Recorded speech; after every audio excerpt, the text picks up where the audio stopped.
Oh my God. I told you, we are always ahead of them. We are always ahead of them. Baba Tinubu is already ahead of them. Asiwaju is already ahead of them. The city boy is already ahead of them. You understand me? We are already ahead of them. I told you, Asiwaju is leading. Baba Tinubu is leading. We are already ahead of them. You see, before they start their games, we are already ahead of them. Asiwaju is already ahead of them. He knows that this time is going to happen. So I can only tell you, if you are listening to the sound of my voice, stop panicking. Nothing can stop Baba. You see, nothing can stop him. Baba Tinubu is the next president of Nigeria. So stop panicking. They are the one panicking because they know that Baba Tinubu is coming. That is why they are panicking. I'm telling you, they are doing everything trying to sabotage Baba Tinubu's presidency. I'm telling you, they are doing everything to sabotage Baba Tinubu's presidency. But it has failed because Asiwaju is already ahead of them. Baba Tinubu is already ahead of them. I tell you, Baba Tinubu have been preparing, waiting for this moment. He has done everything. He knows that when during his own turn, they will come after him. They will try to stop him. So stop panicking. See, Baba Tinubu is the next president of Nigeria. I can guarantee you that Baba Tinubu is the next president. There is nothing that is going to stop Baba Tinubu, there is nothing that can stop him. He is already ahead of them. Asiwaju is already leading. Baba Tinubu is already leading. Are you getting? Baba Tinubu is leading this. He's already leading. That is why they are panicking. They are doing everything to try to sabotage the president, Baba Tinubu's presidency, because everything that you are seeing them doing here is just because of Baba Tinubu. Everything that the CBN governor is doing is because of Baba Tinubu. Everything like the fuel scarcity is because of Baba Tinubu. So Asiwaju is already ahead of them. I like to say Asiwaju because this is the game now. He's already ahead of them long time ago. That's the only word I can use to describe it. Baba Tinubu is already ahead of them. I'm telling you, Baba Tinubu is already ahead of them. Long time ago. They are already panicking. They are panicking because they know who Baba Tinubu is. That is why they are trying to stop him and sabotage him.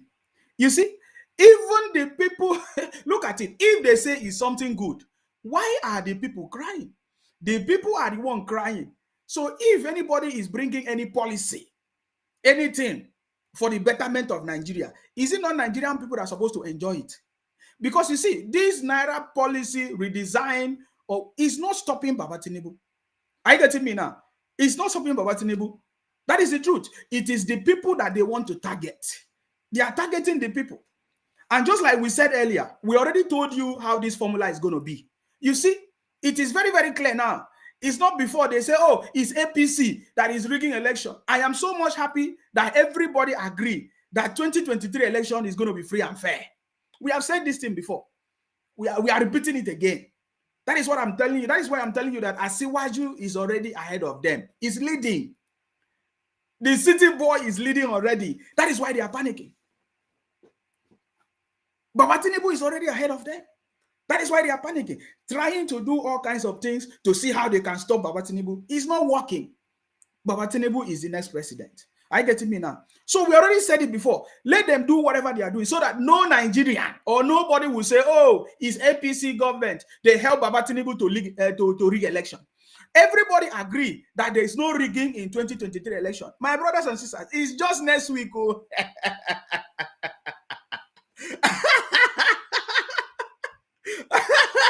It's already next week. It's just next week. It's here.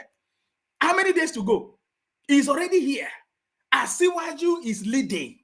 Baba Tinubu is leading. The city boy is already leading. He is ahead of them. Baba Tinubu is already ahead of them. That is why they are panicking. See, let me show you something. Let me show you the music we are going to be dancing. See, let me show you the music we are going to be dancing. Then if I show you this music, then I'll ask you a question. Look at it.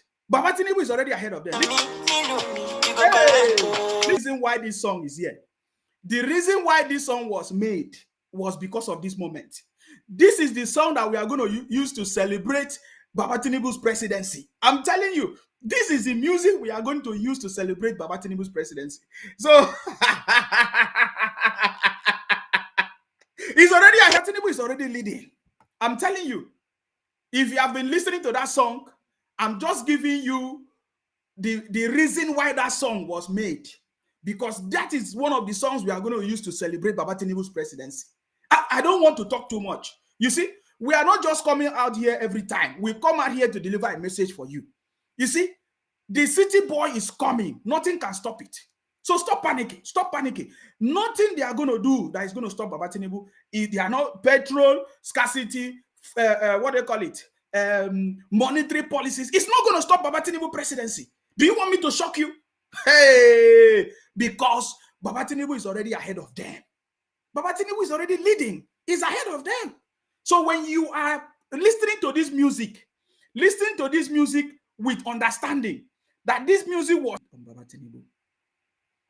I don't want to go into deep. You see, because he's the one that is leading. And they are panicking. They are trying to do everything to see how they are going to stop Baba Tinubu's presidency. You see, you will hear some people come out and say, oh, they don't want them to rig election. They don't want them to rig election. So, we like the policy. We don't want them to rig election. The same people are the one crying. The same people are the one burning their banks. The same you people cannot see. From the look of things, Baba Tinubu is the one that have the heart of the people. He's the one that wants the people to prosper. Remember, Baba Tinubu said he's bringing prosperity to Nigeria. You see, when you listen to Baba Tinubu, he's the one that is so compassionate and wants the people of Nigeria to prosper. He wants things to work for the people of Nigeria. He wants life to be beautiful, to be better for the people of Nigeria. But you see, even the same Nigerians, they don't want better life. Some of them are saying, yes, APC will not see money to rig election. The same day, they are the one crying. They are the one weeping. Did you see Baba Tinubu cry? Is he weeping? Is he the one that is worried? You know who Jagaba is. He doesn't need to go to bank. Do you see him queue in the banks, in the lines? You don't understand that what MFLA is doing, what the policies that they are bringing is for them to deceive you. They are deceiving you. Is not affecting Baba Tinubu. I'm telling you. But Baba Tinubu is the only one crying out, telling you that, or asking the federal government to stop this their policy or to extend it and give Nigerians time, so that they can, sort out themselves, instead of people to understand what Baba Tinubu is talking about. Some people are saying, oh, Baba Tinubu is the one crying because he will not be able to rig election with the old currency or with the new currency. You don't understand anything because you don't know that Baba Tinubu is already ahead of them. Baba Tinubu is already leading. You are the one crying. You see, the only presidential candidate right now that is actually speaking for the people is Baba Tinubu. Let me show you something. So in case some of you don't understand what is going on, because I know that sometimes you people don't understand what is going on. You see, you can remember some weeks ago, this is the tweet of Peter Obi. Peter Obi said, I urge Nigerians to bear with the CBN and federal government with the hope that the general populace and Nigeria will harvest the gains that will come with the reforms. Look at the date. On the 5th of February, you see, how many days after? 11 days after, Nigerians have not reaped anything. Which Nigeria reap what? Reap what? Nigerians are the one complaining, burning shops, burning banks, fighting because they don't have enough. They can't even see cash. There's no cash. How will somebody explain this to you? So, okay, you say the federal government, they want to solve a problem. Fine, they want to take the old note. Then why is there no new note? You see, because they think that doing this policy is going to stop Baba Tinubu presidency. It's not going to stop it. And look at what they are doing. Peter Obi and the obedient, they are taking advantage of Nigerian suffering. You see, if this is a complete test to Nigerians for them to understand what is going on. If you are suffering, Nigerians are suffering right now. As Nigerians are suffering because there is no money, the new note is not even available. That is to tell you that this is something that was deliberately done.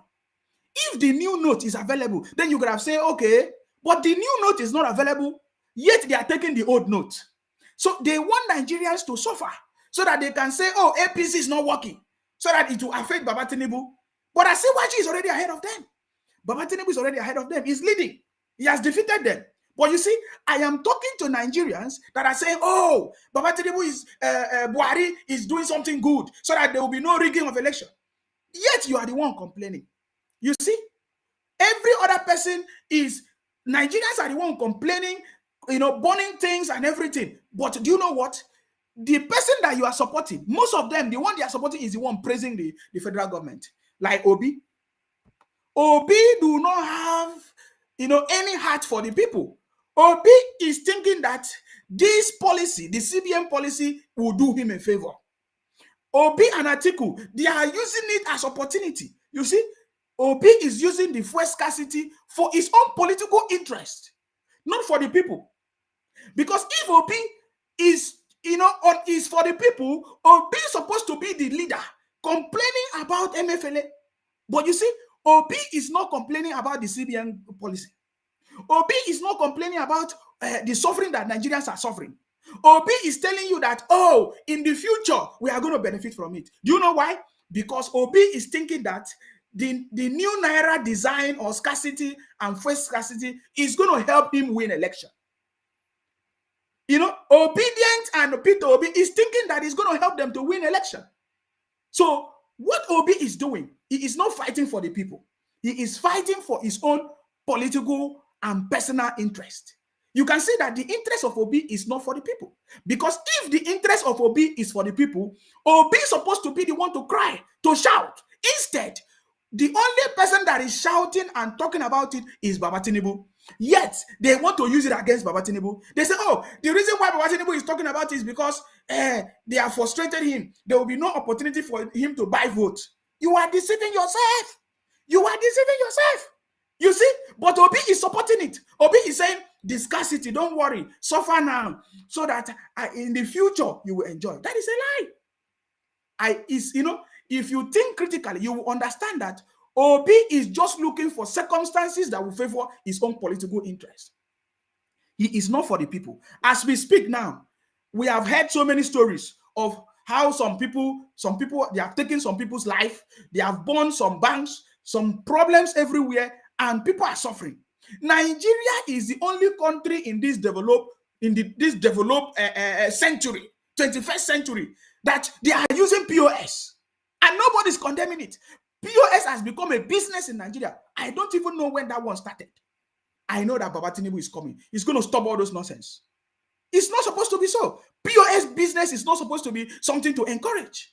But you see, because all this thing is what they are doing. But I know that Baba Tinubu is coming to take that rubbish out of the place. You see, it is only Baba Tinubu that have the interest of the people at heart. He is fighting for the people, asking the federal government, asking the Supreme Court to do the right thing for the people to benefit. But you see, the obedient people, they think that this situation that Nigeria is going through is going to help Obi to win election. Some of them even think that, okay, if it's not helping Obi, it is Atiku that it will help. You are doing yourself. You are doing yourself. It is pure wickedness that you are doing. Some of these people coming to promote Obi, supporting Obi. But you see, Obi is not even fighting for you. This is the time for Obi to fight for you. Obi is not fighting for you because if Obi says something, it's going to affect his political interest. That is why Obi is keeping quiet, thinking that keeping quiet is going to help him. It's going to make Nigerians to say, oh, APC is not working. So that they will go and vote him. I wish it works. But it's not working because the people know the truth. It is very, very obvious that whatever the CBN governor is doing in partnership with anybody in Aso Rock is to destabilize Baba Tinubu's presidency. But that is not working because we are already ahead of them. That is what I want to tell you. Stop panicking. Nothing can stop Baba Tinubu's presidency. He's the man for the job. Baba Tinubu is, in fact, he said he wants to be the president of a united Nigeria. That is a man that I want. That is the man that I want. Not Obi. Obi refused to condemn the sufferings of the people. You see, all of a sudden, I saw a tweet. After many people have condemned Obi, Obi later came out. Look at what he said he wanted to say. And somebody rebuked him. I just read it on the screen for you. He said, there have been reported pockets of whatever in Benin City and other places arising from the recent scarcity of cash. I plead with Nigerians to be patient. Help is coming. You see it? The suffering and the harsh economic realities have brought untold anger on the people. Do you see it? This is evidence of what I'm trying to explain. That what Obi is thinking is that the current situation is for his own favor. That is why he's not complaining it. Every other political candidate, they came out and condemned the situation. But no, because he wanted to write this kind of statement. You see, he said that help is coming. Who is the one that is bringing help? Is it Obi? That is total failure. Total failure. Who is Obi? He said the suffering and harsh economic realities have brought untold anger on the people. You see, that is when Obi is now come. After people have hammered on him, that is when he started making noise. Then look at the reply. Somebody said to him, you don't deserve to be a leader. That is the truth. You see, somebody said to Obi, you don't deserve to be a leader. You are too hypocritical. Just last week, you were praising the CBN policy, telling us that telling us is the best for the country. But today, they should take the anger to the polls on the 25th. So the pain you initially celebrated can go away. Terrible. You see it? That is what we are saying. So if you don't know it, we are helping you to see that Obi, the people that are saying Obi is your best man, especially our brothers and sisters from the southeast, the Biafra people, the Biafra people, the obedient people, you can see that Obi is not working for you. And other people are already rebuking him. You see it? Somebody say, Obi, you don't deserve to be a leader. You are too hypocritical. Just last week, you were praising the CBN policy, telling us is the best for the country. But today, they should take the anger. You see it to the polls on the 25th. So it means Obi is thinking that the naira scarcity and the fuel scarcity is going to favor him. That is why Obi is not condemning it, because he thinks that it's going to favor him. We are just letting you know that Obi is not for the people. Obi is not fighting for the people. Obi is looking for every political situation that will help him into whatever. But that is not true. That is why Obi go to church, asking churches to vote for him. Christians, take back your country. Go to the southeast. He say, Igbos, take back your country. He's just like that. He's looking for every situation that is going to help him. Maybe, but he has just failed. You see, Baba Tinubu is the only one that is standing tall. Even he's not yet the president, he's already fighting for the people. That is the man that we want. Remember, Obi is not suffering the scarcity. Baba Tinubu is not suffering the scarcity. Atiku is not suffering the scarcity. Buhari is not suffering the scarcity. Kwankwaso is not suffering the scarcity. So if these people choose to talk or speak on your behalf, it means they have the heart of the people. They are compassionate about you. Anybody that speaks in your favor right now, when it is the time, when they are not yet the president, how can you, is it when you become president that you can speak for the people? Now that you are not yet the president, you're already showing your true color. It means you are not fighting for the people. So it is very clear that Obi is not fighting for the people, because Obi is not suffering it. Baba Tinubu is not suffering it. So if Baba Tinubu speak, it means he is compassionate for the people. He wants life to be easy for the people. That's why we know that Baba Tinubu is the right man for the job. I want to remind you that we already have the music, everything that we are going to use to celebrate Baba Tinubu. Everything is already ready. So if you have been listening to this music, I want you to listen in understanding, because Baba Tinubu is the next president of Nigeria. No man can stop Baba Tinubu presidency. You understand me? Nothing can stop Baba Tinubu presidency. He is already ahead of them. He's leading. Asiwaju is leading. That is why they are panicking. You understand me? Including the enemies or whoever they are. They are already panicking. Let me show you a proof of what happened today in Ibadan. Remember, I'm just opening the conversation. You know, I salute you wherever you are. I just want to open the conversation so that you understand what we are talking about. Because anything we are talking here, we are not wasting time. We are just giving you the way it is. How many of you saw what happened today in Ibadan? Some of you have not seen it. Let me show you. Can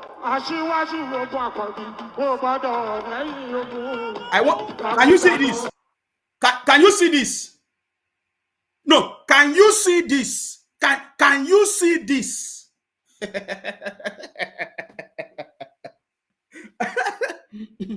I'm ahead of them. Asiwaju. Baba Tinubu is already leading. Can you see? This is Ibadan. This is Ibadan. It's not a joke. Are you getting me now? Did you see that? Baba Tinubu is already. Can you see the crowd? Can you see it? No, I'm asking you, can you see it? Oh. Can you see? Can you see the crowd? Is my question. This is Ibadan today. Oh. You see that? This is the crowd today. This is the crowd today in your state. I'm just confirming to you things one by one that there is nothing that can stop Baba Tinubu's presidency. Forget it. It's a done deal. It's a done deal. That is why they know, some wicked people, they know that when Baba Tinubu emerge, there's going to be prosperity in Nigeria. Whether I sleep and wake up, hey, everywhere is standstill. Are you not seeing the crowd? Are you not seeing the crowd? Can you imagine what will happen tomorrow in Lagos? Hey. Look. No. I said, look at it. What are those people making noise? It's about Asiwaju. What are you talking about? Asiwaju. Asiwaju.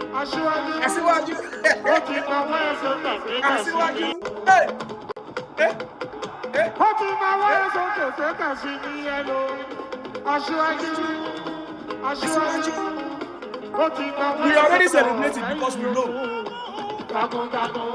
We are already celebrating because we know. This is just for your state. Oh my God. Think about what will happen tomorrow in Lagos. Asiwaju.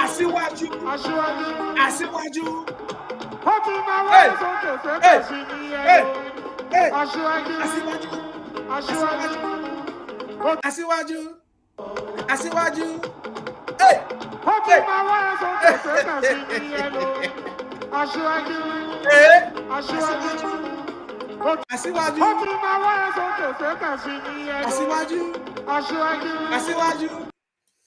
See, we are just telling you what is going on. If you don't understand it, let nobody deceive you. Are you getting me now? Asiwaju is already ahead of them. He's leading. Baba, the city boy is taking over. Nothing can stop Baba Tinubu's presidency. Are you getting me now? That is why all of them are panicking.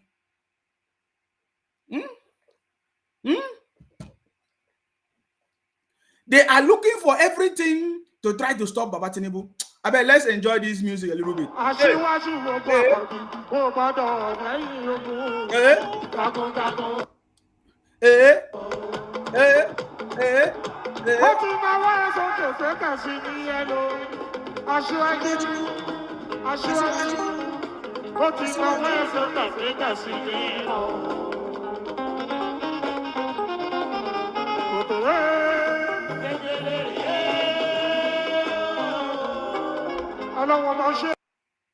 See, let me tell you something here. Don't allow anybody to deceive you. Don't allow anybody to deceive you. Baba Tinubu is the next president of Nigeria. You understand me? Somebody saying, Sima, leave the music, please. No. I can't leave the music. Copyright and all those stuff. I can't leave the music.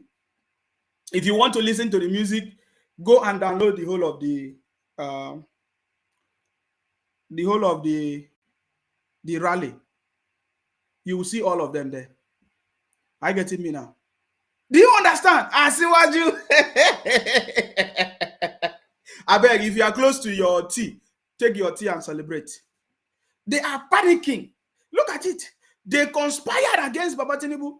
How can you say you are bringing new Naira and you are making people to suffer? What is the essence of your redesign of Naira? It is for the people to enjoy.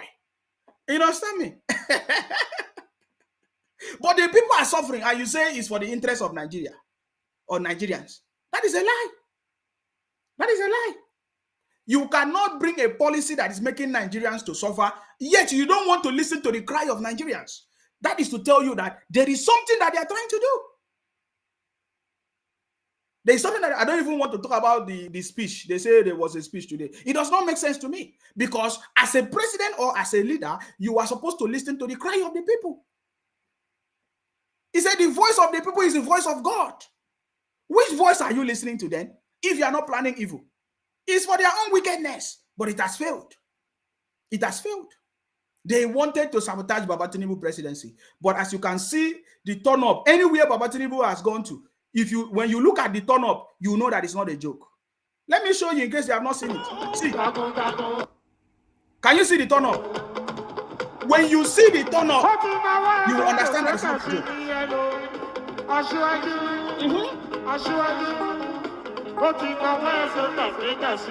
Asiwaju.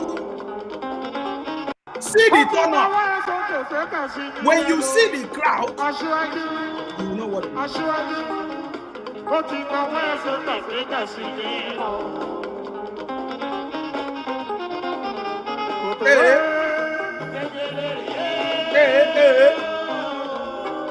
see, I don't know how to pass this particular place. You know, I have a lot of things to talk about. You know, I've not been coming out for the past few days. It's for a reason. Are you getting me now? You know, we have received reports of different parties in the north collapsing to join Baba Tinubu. We are aware of most the parties collapsing in Kano to join Baba Tinubu. Some of them have collapsed their structure. Labour Party, NNPP, all these small parties, they are collapsing their structure to join hands with Baba Tinubu in the APC, because they know that Baba Tinubu is the next president. You know, all of them are collapsing. Look at in the whole of the Southwest. We learned that there is no Labour Party candidate anywhere in the Southwest anymore, because all of them have collapsed. They collapsed it to join Baba Tinubu because we want to form a national government in the South. You see, the people that I've seen that are standing strong with Baba Tinubu today are the northern governors. Especially the northern governors are the one standing with Baba Tinubu at these trying times. It is not when it's the turn of the north now, when they are going to be benefiting. Some group of people will come out and be shouting, oh, it's always the north. It's always the north. Because the north, they always take advantage. You understand me? The north, they always take what is called the competitive advantage. They always take the competitive advantage. I get me now. They understand how to play that games. But you say you want to burn down properties. You want to do this.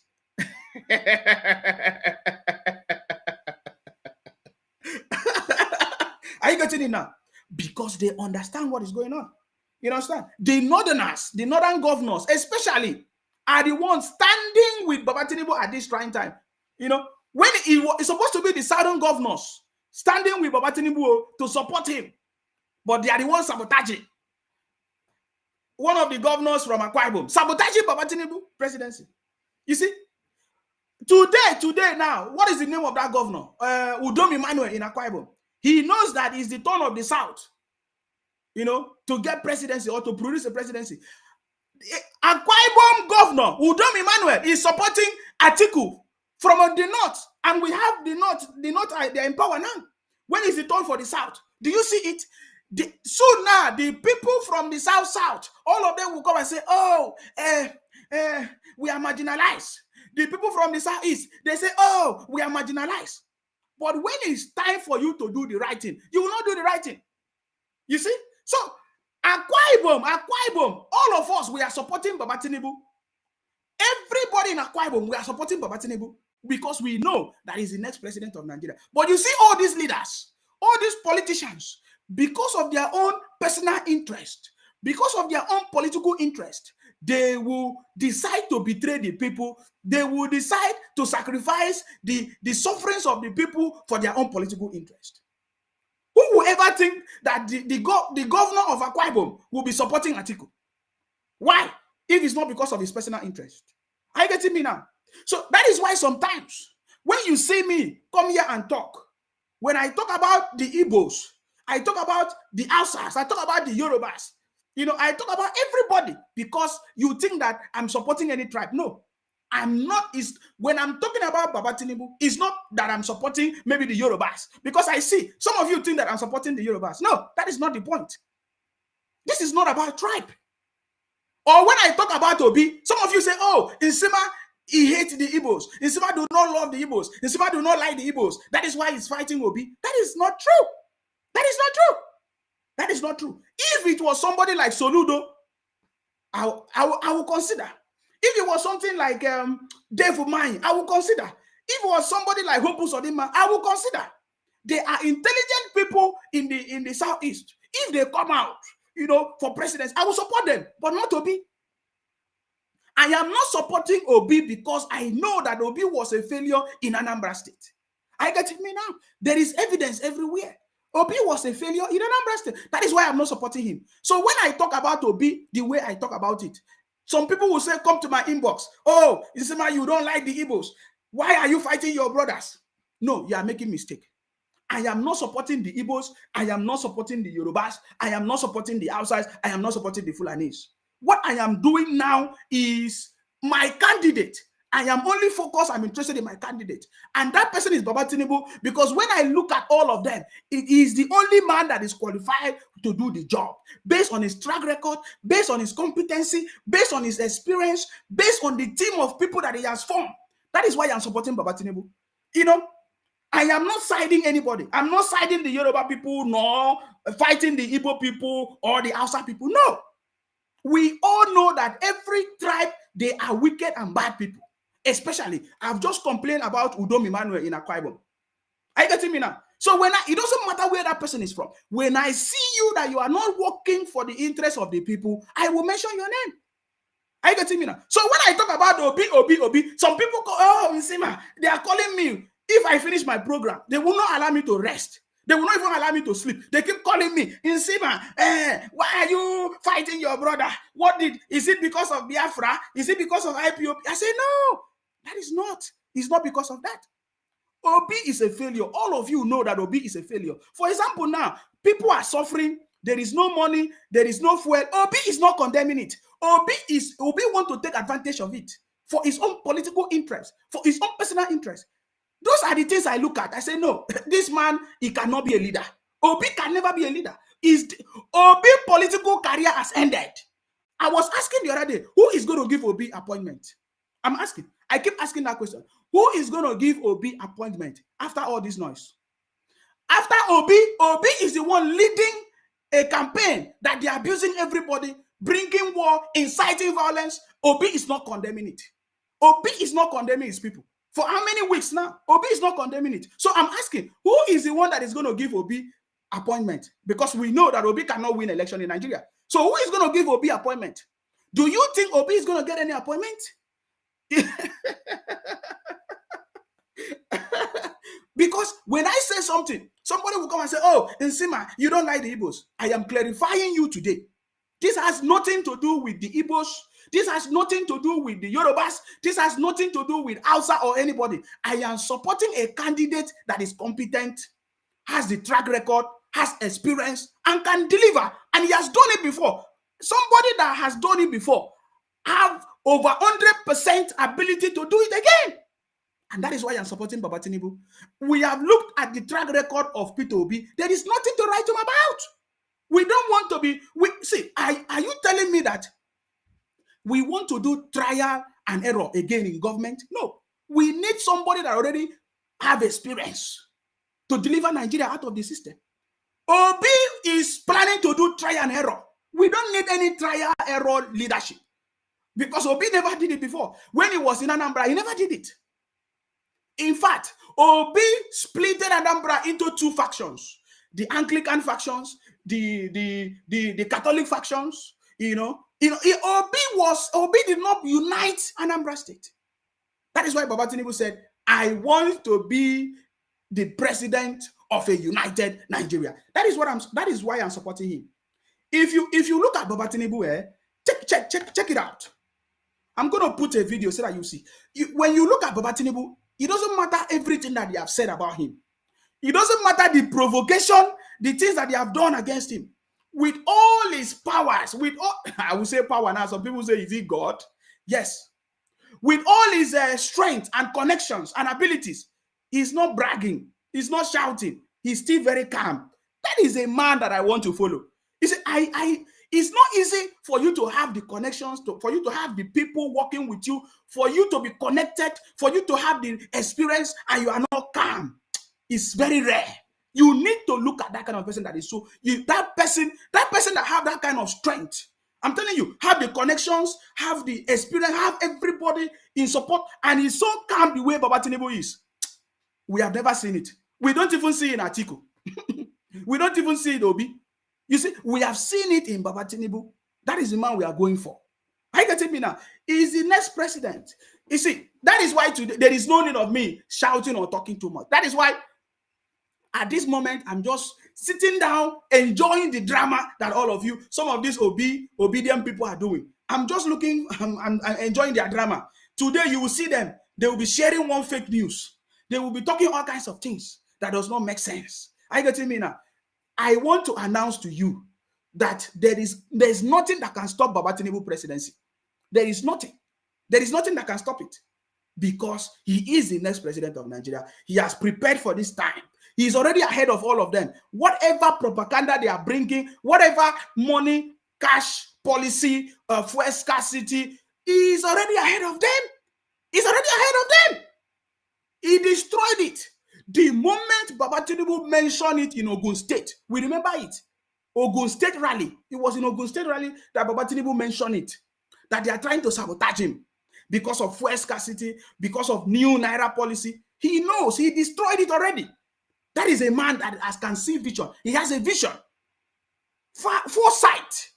We are supporting a man that is looking at that has a vision for the people. That is the reason why I'm supporting Baba Tinubu. When I look at Peter Obi do not have a vision for the people. He wants the people to suffer so that so that they will bring help. He's bringing help. Let me show you, Obi, because I find it difficult to move from this point. We have a lot of things to talk about, but when I remember what Obi said, the thing just gets me so angry. Look at it. Before Obi was praising MFLA, his own brother, he said, I plead with Nigerians to be patient. Help is coming. You see, the suffering and the harsh economic realities have brought untold anger on the people. But you said that the CBN policy is good. So you now say, oh, so there is suffering, there is anger, so that it will support you. Is that? Then somebody answered him very, very well. Somebody said to Obi, you don't deserve to be a leader. You are too hypocritical. Just last week, you were praising the CBN policy, telling us it's the best for the country. But today, they should take the anger to the polls on the 25th. So the pain you initially celebrated can go away. Terrible. You see, in case you don't know the tweet, look at the tweet that Peter Obi gave last time. He was praising the government. No, most of you don't know. That is why I'm taking time to show you this. You see, he was telling Nigerians to enjoy it. I urge you to be here with the CBN and federal government with the hope that the general populace and Nigeria will harvest the gains that will come with the reforms. Which gain? There is no gain. There is no gain for the people. This new policy, Nigeria MFLA policy, is not it can never be a gain to the people. It's a lie. It's a big lie. You understand me? They are using it to fight among themselves. It is for their own political interest. This new policy, I don't think this new policy is for the people. Because if it's for the people, you are supposed to listen to the people. You, the government, the federal government, they have said that they don't have enough resources to print the new Naira. MFLA said it. So you don't have the new Naira, yet you are collecting the old one. And people are suffering, burning properties, and you are coming to tell us that it's good for the people. These people are so desperate. You see, they are so desperate. After all, we know what happened. We know that MFLA wanted to be president. Look at him. He spent money on property. He spent money. A sitting CBN governor. Instead of the sitting CBN governor to focus on his job, to bring policies that will help Nigerians, he was busy, buying cars, branding cars for his own personal ambition. You see, but he failed. So he's part of the people that are trying to retaliate because he failed. Look at it. Can you imagine? Some of you don't know this. Everything that we are saying here is political, completely political. It has nothing to do with Nigerians. It has nothing to do with the betterment of Nigerians. Are you getting me now? So that is why Baba Tinubu is already ahead of them. He's leading. As you can see here, let me show you again. You see, because when we talk, we give you evidence. As you can see here, it is not affecting the people. The people are still coming. Can you see it? Can you see the crowd? It's not supposed to. If you see this, did you see the crowd? Hey, God. This one is not all the fake crowd that it's not the fake crowd that big people brought in Lagos. They say mega rally in Lagos. We saw what happened. Only this one passed Lagos. Baba Tinubu is going to Lagos tomorrow. We will see how it's going to be. Can you see it? We are talking with evidence. Look at it. Look at the people coming out for Baba Tinubu.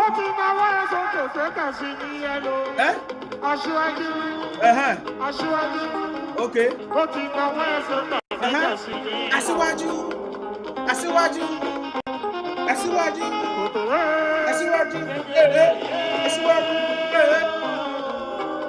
Asiwaju. See, Baba Tinubu is leading. Asiwaju is leading. He's already ahead of them. That is why all of them are panicking. They don't understand how did Baba Tinubu succeed. Go and check the primaries, the party primaries. Didn't you see the numbers?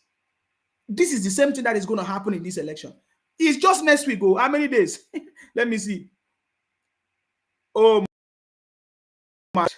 How many days to go? 1, 2, 3, 4, 5, 6, 7, 8, 9. 9 days to go. 9 days to go.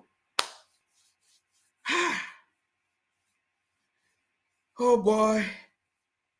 Hey. Amadibo. Amawole. They are panicking. Where is that my listing? Amadibo. Amawole. They are panicking because they know Baba Tinubu is coming. They are panicking. Everybody vote for Jagaban. Eh, eh, eh, eh, eh, eh, eh, eh, eh. You see, as we are saying the truth, we know that there are so many people, you understand me?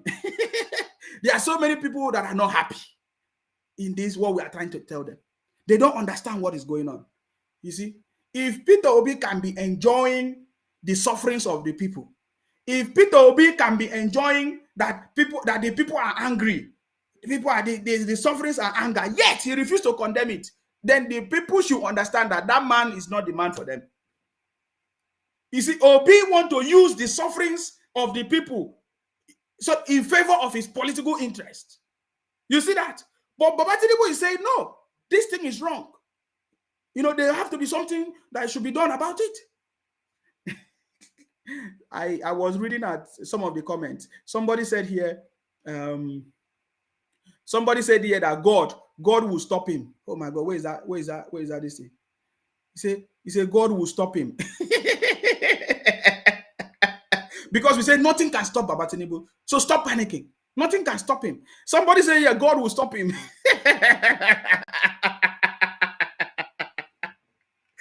Watch out what is going to happen tomorrow. You know the crowd? You know what is going to happen in Lagos? Baba Tinubu will be in Lagos tomorrow, right? Let us see what is going to happen. Thank God we have the video. We are going to compare, and we know it's an insult, but we are going to show you Peter Obi video in Lagos and Baba Tinubu video.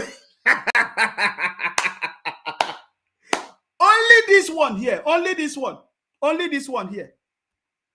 Only this one here. Only this one. Only in Oyo State. Look at it. Only this one in Oyo State passed what was his name? Obi or Obedient. The crowd. Only this one pass all those things. Can you see the crowd? Only this one pass whatever they are talking about. You see it? Because Baba Tinubu is coming. He is the next president. You understand me? He is the next. Baba Tinubu is the next president. Nothing can stop Baba Tinubu. It's not even the cashless policy or no money policy or West Cash. Nothing can stop him. He's a man for the job. Everybody can understand now that they are doing it because of him. You understand me? They are stopping Naira from flowing because of Baba Tinubu. Are you getting it? They are stopping Naira from flowing because of Baba Tinubu. Can you imagine? Just because of Baba Tinubu, they are suffering Nigerians. And some of them don't understand. Some of them are not asking questions. Why are they suffering us because of Baba Tinubu? All of them are saying, oh, yeah, let us vote out APC. Let us vote out APC. Look at you. Baba Tinubu have never led you or is not your president. We have never tested Baba Tinubu presidency. This is the opportunity that we have. And they are trying to sabotage him. And some of you don't understand. For them to try to sabotage Baba Tinubu, it means that, okay, he will be in Borno on Saturday and Lagos on Tuesday. Okay. Yeah. Whenever Baba Tinubu will be in Lagos, we will see it. We know how it's going to be now. You understand me? We are not voting for Baba Tinubu because of money. We are voting for Baba Tinubu because of his competency. What money? Are we talking about money? We are voting Baba Tinubu because of his competency, because of his track records, because of his experience, because of his ingenuity. He's a first class. If you want to talk about education, he's a first class student. Obi what? Obi was what? Did Obi even get, is it pass or third class? But if you, in everything, Baba Tinubu is first class. In education, Baba Tinubu is first class. He got the first class degree. In the business world, he's first class. In everything, he's first class. So why are we going to leave a first class to go and support Obi? For what? It's a failure. Obi is a failure. Everybody know that. Somebody says, so APC is sabotaging APC. It's very simple. How can you explain to me if you say APC is sabotaging APC? Explain to me how somebody will say they want to do a cash policy or Naira redesign or whatever, and the people are suffering. We have seen the sufferings of the people, and they say they want to do it, and Baba Tinubu is saying no. They say they want. So you see, it is a sabotage. Some group of people are trying to sabotage Baba Tinubu, and then the obedient people are thinking that it's going to favor them. You're just deceiving yourself. I don't want to be part of the people deceiving myself. That's why we are intelligent people. We are intelligent people. I don't want to be part of I don't want to use abusive words.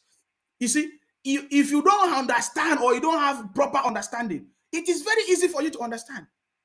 If APC or Buhari government is supporting Baba Tinubu or whoever, they will not be doing things that is sabotaging APC.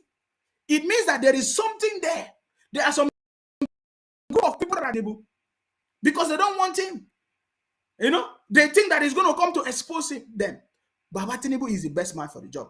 That is why they are doing everything trying to stop Baba Tinubu. But let me also tell you something here. It is also in favor of Baba Tinubu. Whatever thing that they are doing now is also in favor of Baba Tinubu. It's not later now they will say, oh, APC rigged Tinubu in. That statement is no longer going to be possible, right? Because everybody can see that they are doing everything to sabotage Baba Tinubu. So nobody will come tomorrow because we know that Baba Tinubu is going to win. Regardless, we are not voting Baba Tinubu because of money. Whether Baba Tinubu give us money or did not give us money, we are voting for Baba Tinubu. I am doing this because I'm convinced. Nobody give me money to promote Baba Tinubu. I am doing it from my heart because I know that he's the best man for the job. You see that? So, is it 26th of February or 27th? Any day they are going to announce Baba Tinubu as the next president.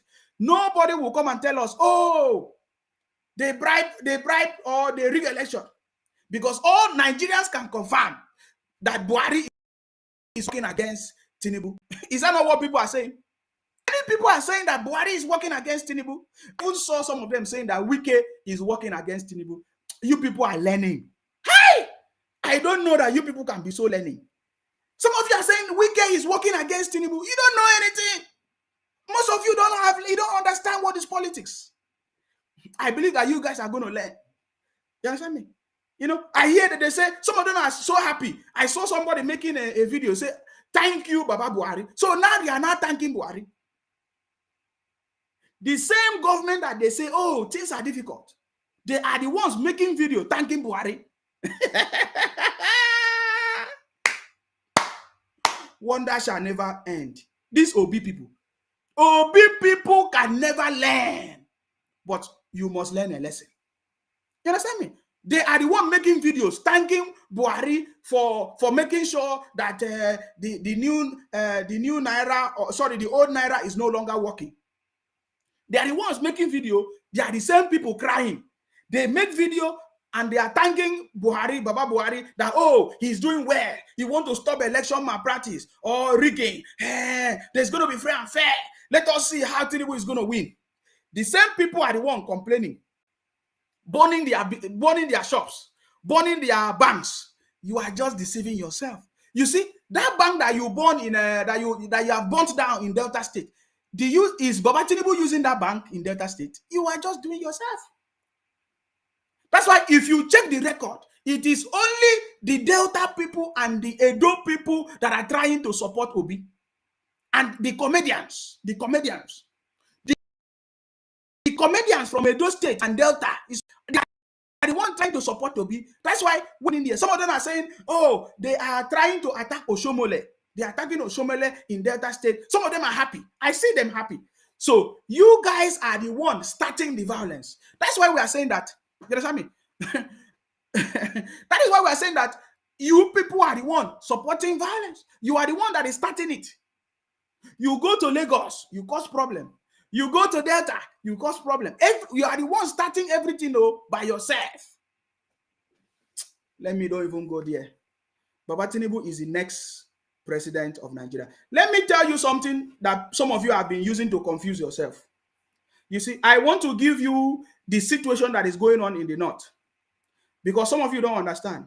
Some of you say, oh, let us see how Baba Tinubu is going to win, that the north is going to disappoint Baba Tinubu. Let me start from there. I know there's a lot of things to talk about, but let me start from there, because nobody is talking about it, because they don't know. So because we know, let us show you. I have seen some of you say, oh, let us see how the north is going to support Baba Tinubu, that they will sabotage him, this and that. You understand me? Let me show you something that you don't know. You know, there was a video of a brother trying to explain what is actually happening in the north. You understand me? So I'm going to show you that video. Let me look at the original one.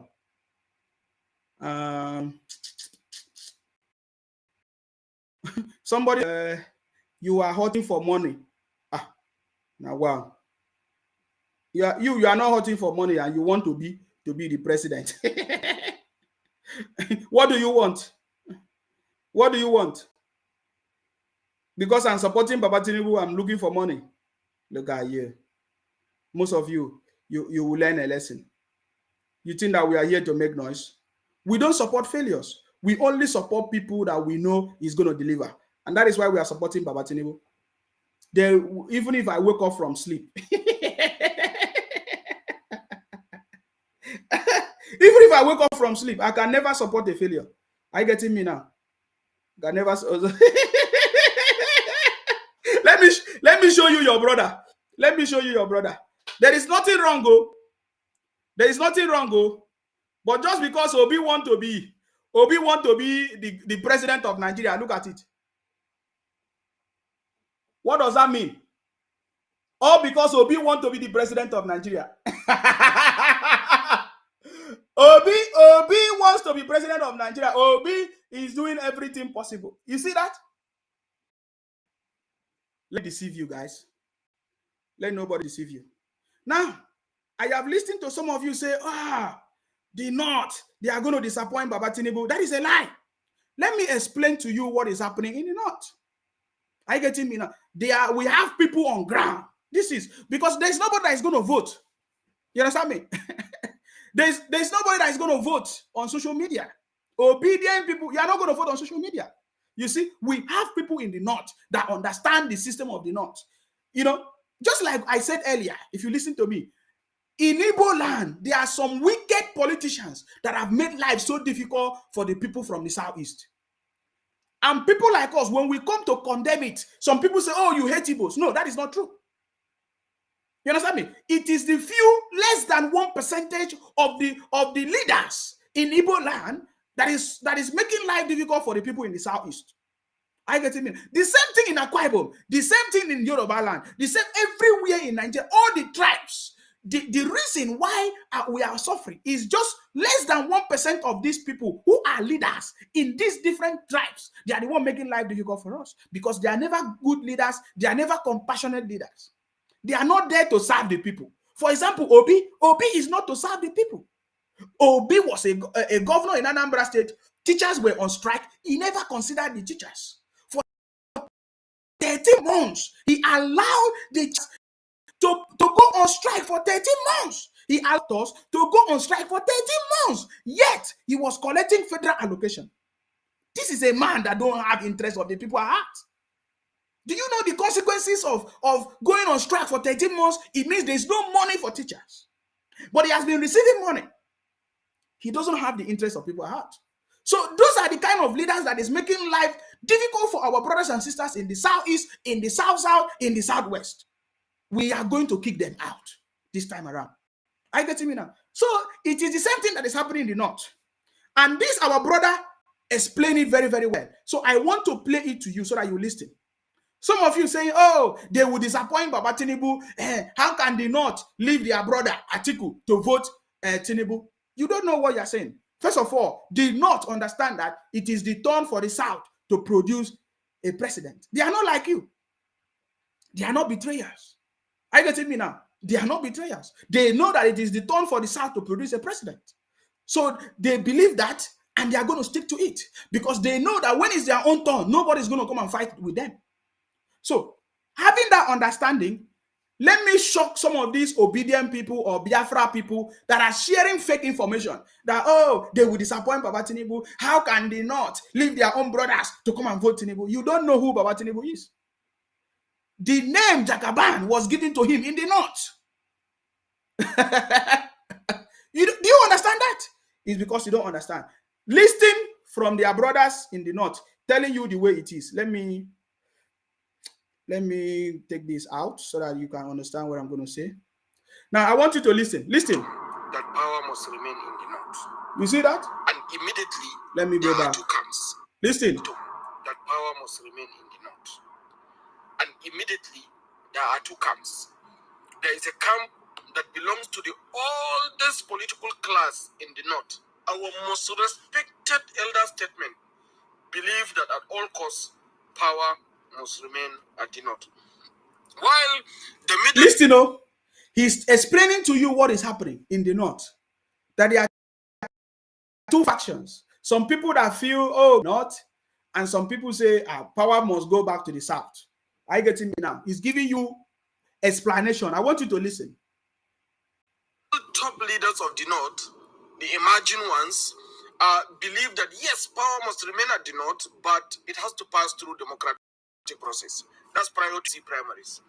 So through the run-up to the APC primaries, it was expected that perhaps maybe a northerner will emerge as the candidate of the party. And of course, you know how it turned out. Asiwaju Tinubu from the south, a Yoruba, succeeded in getting the presidential ticket. Immediately, the new emerging middle leaders of the north decided to side with Asiwaju Tinubu in unison, believing in the principles of democracy.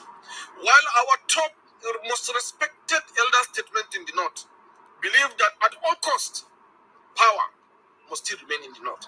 And that is why there is this realignment behind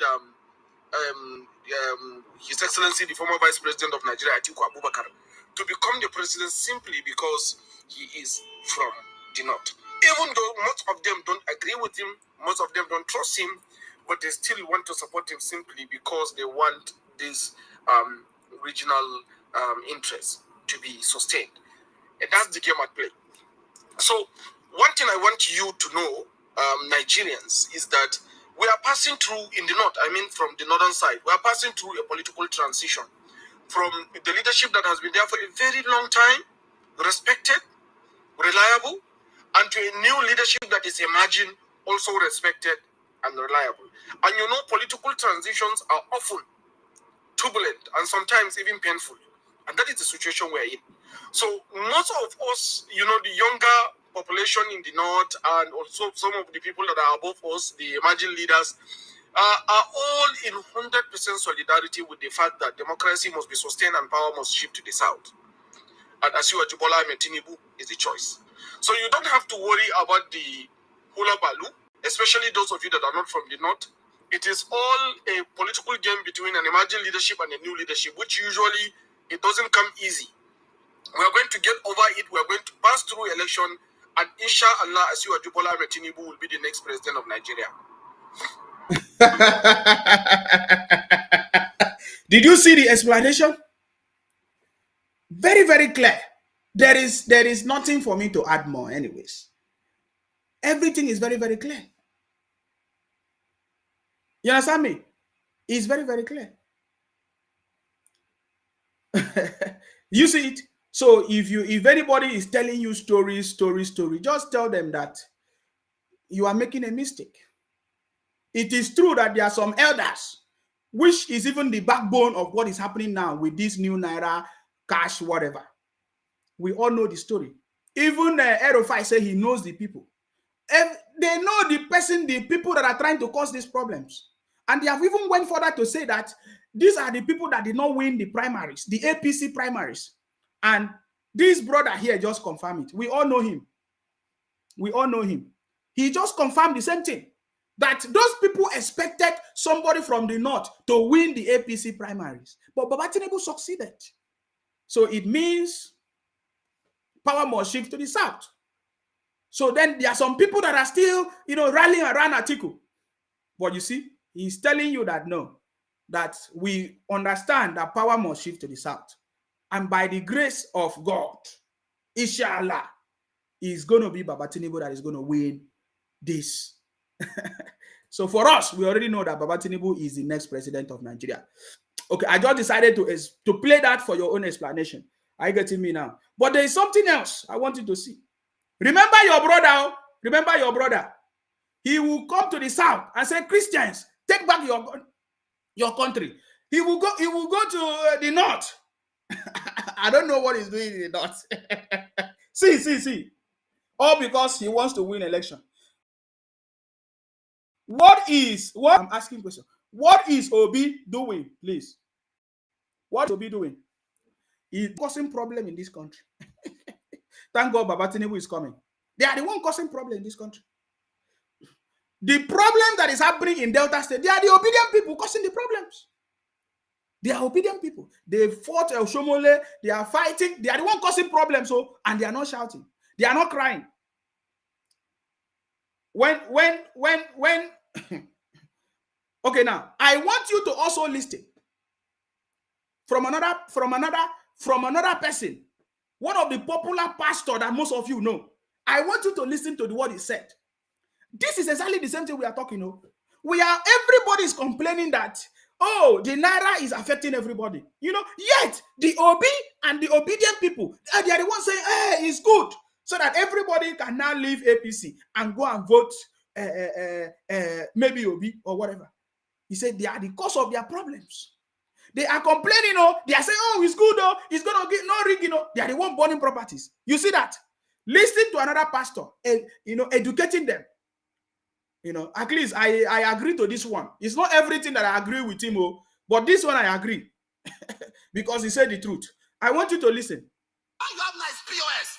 You have become the commander of armed forces. POS. If somebody's withdrawing 100,000, you take 30,000. Shut up. The problem of Africa is not its leaders. It is the citizens. African leaders are a product of Africans. every nation get the leaders they deserve. The problem of Nigeria is not Aso Rock. It's in these trenches, the streets. We take advantage. Wicked. Look at what's Did you say? Did you hear what he said?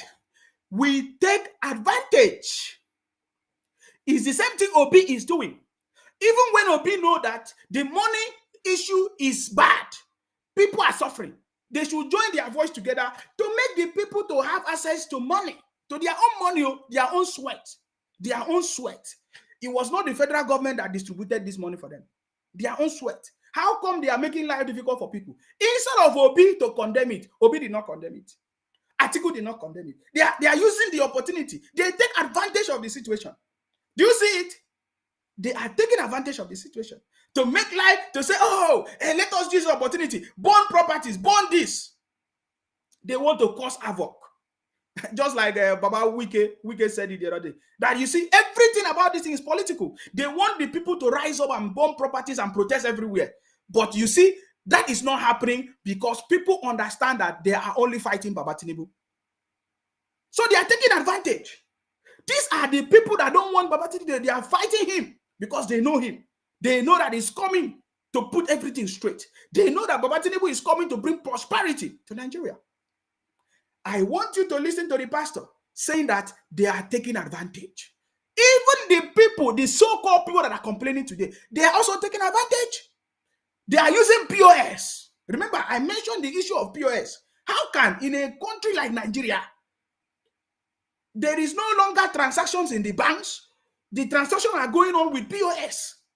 They are taking advantage of people. I want you to listen to this pastor by himself telling you. 200 to 1,000. Is that Buhari? Oh. The only opportunity you have now, see how you are ruining people. Just imagine if they give you power, if they make you a governor. You collect 200 naira to 1,000. How wicked are you? 300. If somebody is withdrawing 100,000, you take 30,000. You see that? God, take 10%. God, 10%. You see? You are taking 30%. Look at little opportunity. You are undoing your fellow Nigerians. You see that? You are praying for good governance. Shut up. Nobody should fight for Nigerians. Because the problem with Nigerians is that we are wicked. We are hypocrites. Oh. The leader is in power. You are attacking him. He's doing this. Meanwhile, you are worse than the leader you attack. Look at POS. Oh, you have nice POS. You see? You have become the commander of armed forces. POS. POS. We are the problem. We are hypocrites in this country. In Nigeria, it is who is caught that is a thief. Everybody pretends when one person is caught. You see? It is who is out there that is a thief. You see that? Nigeria is the only country where a criminal will call a thief an armed robber. What happened to 15 naira? What happened to 17 naira? No, 300. Is that not true? Is that not true? They are taking advantage of the situation. Yet they are the same people are complaining, that Buhari is the worst. But look at common POS. Is it Buhari that put the cost for POS? Is it Buhari that put the cost for POS? If you go to the southeast, it's even the worst.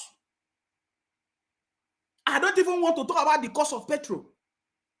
They are taking advantage of the situation, make life difficult for themselves, yet they are the one complaining that life is hard. But if you go to the north, it's not happening. I'm telling you, if you go to the north, they are selling petrol 195. If you come to the south, they are selling it above 300. Who is causing the problem? The same thing with the POS. Yet they say, oh, Buhari government, life is difficult. Come on, shut up your mouth. You're only taking advantage of every situation. Are you getting it now? That is why we know that Baba Tinubu is the next man for the job. Especially these obedient people. Especially these obedient people. If you watch, they are the one doing POS business. They are the one doing business. They are the one taking advantage of the people. They are the one putting the cost of petrol so high. Yes, they are the one complaining and say it's Buhari. They say it's Buhari. I think that one is settled. We know that Baba Tinubu is the next president. It doesn't matter whatever you are doing. That is why people are coming out. You saw the crowd. They are coming out to support Baba Tinubu because everybody can now understand that the new Naira policy is not for the betterment of the people. It is because they are trying to sabotage Baba Tinubu. They are trying to stop Baba Tinubu. They want to paint Baba Tinubu black. They want to say, oh, APC is making people suffer. So, oh, we can't support Tinubu. This and that. It has failed. It has failed. It's just a failure. I don't even want to even say, I don't want to add the other one. I could have added it. You understand me? People that understand what is going on, they are doing the right thing because they know that Baba Tinubu is the next president. I get you. So we just listen to the story now. You understand me? Just listen to the story now. There's a lot of things I'm going to talk about, but I don't want to rush it because it's too much. It's too much. On Channels Television, they are asking Obi, how are you going to win? Obi's intention is not to win. This is what I came to announce to everybody. Obi's intention is not to win because he knows that he cannot win election in Nigeria. Obi's intention is to cause problems that will make everybody to fight, and then he will not say his anger and anger and hardship. Obi's intention is not to win election because he knows that he cannot win. I'm going to give you a proof. Because it is only when you win election that you can say, oh, look at what I will do. Look at what I will do. He will keep shouting. Your focus is this, your focus. How are you going to win election first? Is it not when you win election that you can do anything in Nigeria? So they keep asking Obi, how are you going to win? How are you going to win? In the Southwest, there is no Labour Party candidate because every Labour Party candidate in the Southwest, they have collapsed it and they have joined APC. In Kano, in other places, they have collapsed every Labour Party and they are joining APC. How are you going to win? They keep asking Obi. Obi cannot answer because his intention is not to win election. His intention is to cause problems, is to divide the vote, is to divide the South because of his own personal interest. They think that Obi will come and divide the vote in the South in favor of Atiku. I don't understand what Obi is playing. That's why I keep asking that question.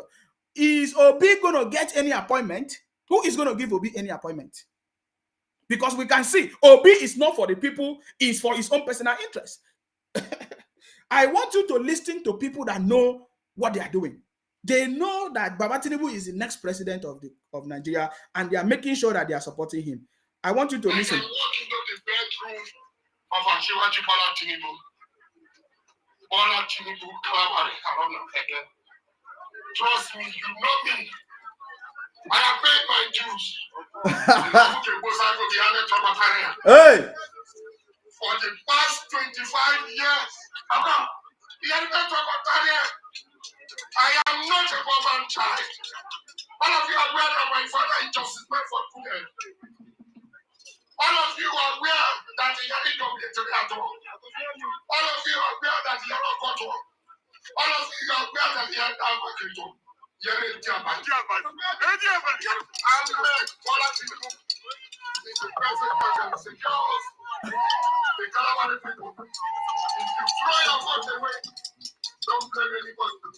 You see?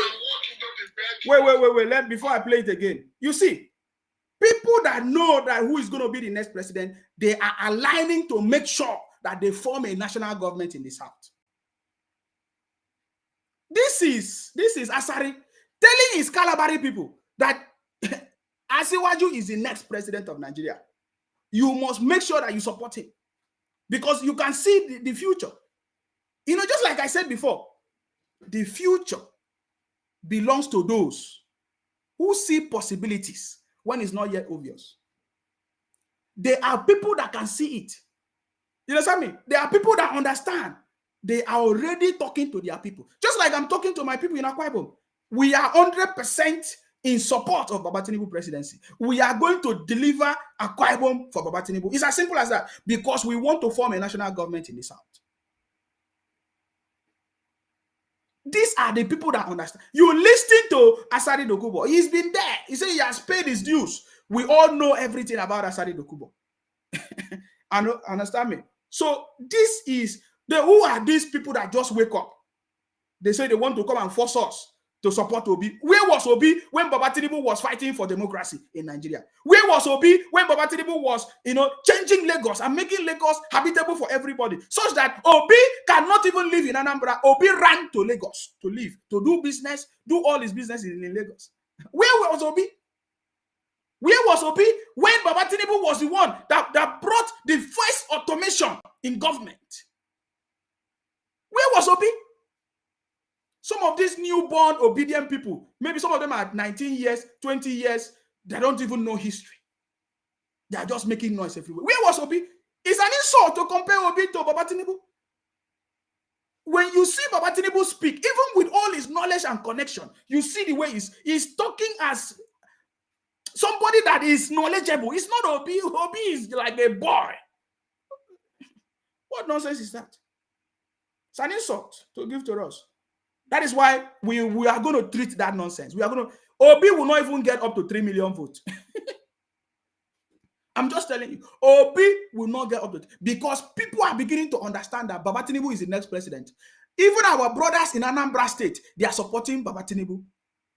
Our brothers in Imo State, they are supporting Baba Tinubu. So where is Obi vote coming from? Because nobody in Anambra wants to be left out. Because we know that Baba Tinubu is the next president. Who wants to be left out? No, nobody wants to be left out. Anambra is voting for Baba Tinubu. Imo State is voting for Baba Tinubu. Ebonyi State is voting for Baba Tinubu. Abia State is voting for Baba Tinubu. So where is Obi going to get the vote? If Obi even get 3 million, they just dash him. Because Obi is supposed to learn a very proper lesson. Are you getting me now? It's the truth. We are trying to make sure that we set Nigeria on the path of prosperity. Baba Tinubu is bringing prosperity. Somebody somewhere that doesn't know anything is coming to tell people. They ask him question. How are you going to win? You keep talking nonsense. I will show you a proof of what I'm saying. Because everything I say is correct. Everything I say is correct. Just like I saw some of you sharing some fake paper. You say, oh, this person was this person government is looking for. It's a lie. Leave all those things. I have been with these people for a very long time. I know how IPOP people, they run a propaganda. They lie. I know how these Biafra people, they lie. I know how these obedient people, because obedient people are the same Biafra people. They are the same people from the southeast. You can see it. They went to Lagos and they are causing problems. They are in Delta State, they are causing problems because we know that there are some part of Delta that is Igbo. They are the one causing problems. Do you understand that? So we know the truth. People that understand what is going to happen is already doing it. We are already delivering the South, the whole of the South. Call it Niger Delta for Baba Tinubu. You saw what happened with Wike the other day, yesterday. You have seen Wike, number one. You have seen Ateke, number one. You have seen Asari Dogubo. You have seen Akpabio in Akwa Ibom. It's finished. It's a done deal. It's a done deal, guys. Don't be left out, because we are forming a national government. That is why Baba Tinubu said, I am coming. I want to govern. I want to be the president of the United Nigeria. Have you not seen it? I posted it on my page. Let me put it again on the screen for you to see. Baba Tinubu said, I want to be the president of a United Nigeria. As it stands now, Baba Tinubu is already uniting everybody. Look at his party. This is how you know a man that is going to lead the country. Look at this party. Baba Tinubu did not allow APC to scatter. Even with these problems that some people that have just joined APC in 2019, they are trying to cause problems. Baba Tinubu knows. He's so smart. You see how he's trying to build the party without causing problems. He said he wants to be the president of a united Nigeria. When I saw that statement, I said, this is the man I'm supporting. I did not make mistake to support Baba Tinubu. Even every day I'm getting assurance that it was not a mistake. I did the right thing to support Baba Tinubu. Let me show you. Let me show you a proof of what I'm trying to say. Before the next conversation. You see? This is powerful. I will be president of a united Nigeria. So I'm just giving you an instance. You see Asari Dokubo, you see Ateke, you see Wike, you see Koswira Akpabio. South side is finished. Niger Delta is finished. We are delivering it for Baba Tinubu. The Southwest is delivering everything for Baba Tinubu. Even the Southeast is delivering everything for Baba Tinubu, and also in the North. So this statement of Baba Tinubu is correct. I will be president of a united Nigeria. This is powerful.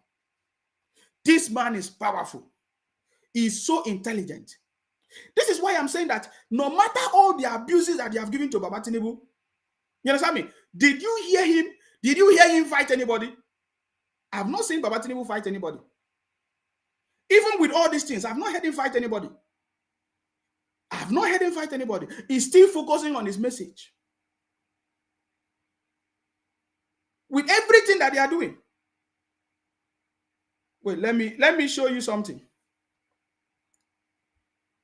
I want to show you something.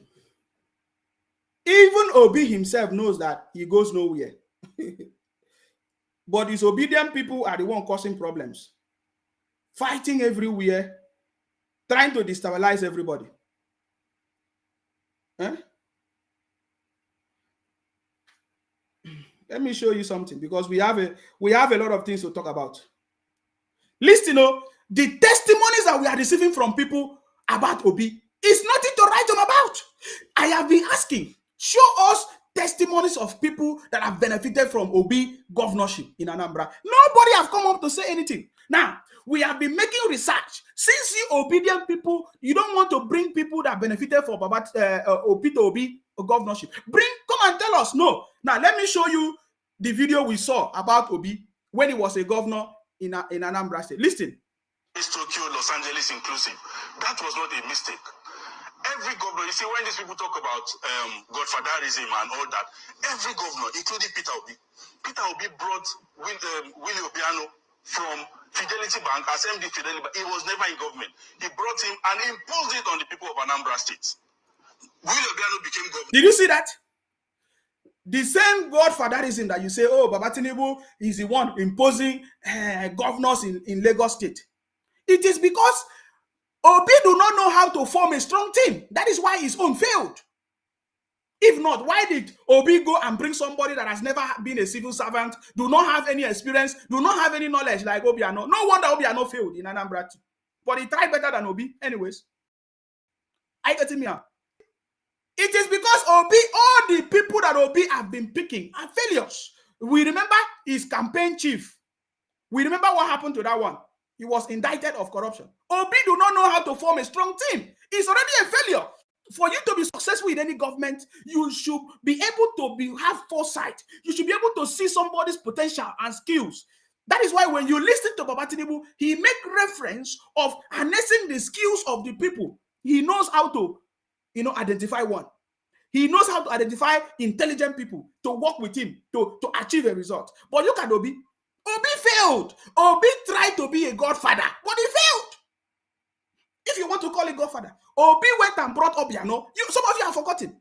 Some of you know the truth, but you don't want to say it. Obi went and brought Obiano, imposing on the people of Anambra. Of course, you listened to the elder the other day when I was playing the video. That is the same thing that this brother is confirming. That Obi went and brought Obiano that do not have any experience, and he imposed Obiano on the people of Anambra State. But just that his own failed. But because Baba Tinubu has been successful in everything he does, that is why we know that Baba Tinubu is going to be the next president, no matter the sabotaging, because he's already ahead of them. Are you getting me now? Because we know they are trying to sabotage Baba Tinubu. We know it. That is it. Everybody by now supposed to see. Because it is normal knowledge. If APC has a candidate or is bringing their candidate, they are supposed to support their candidate to win. It is now that APC supposed to even be doing projects, bring good things, bring everything. But you see, it is obvious that some of them, so it's not all, some of them, they are the one trying to sabotage Baba Tinubu. So they are working against Baba Tinubu, is obvious. So, but Baba Tinubu has always become successful in everything he does because he has intelligent people working with him, just like us. We are intelligent people. We are able to distinguish between noise, propaganda, and the authentic information. That is why we are here today, because we know that Baba Tinubu is the next president.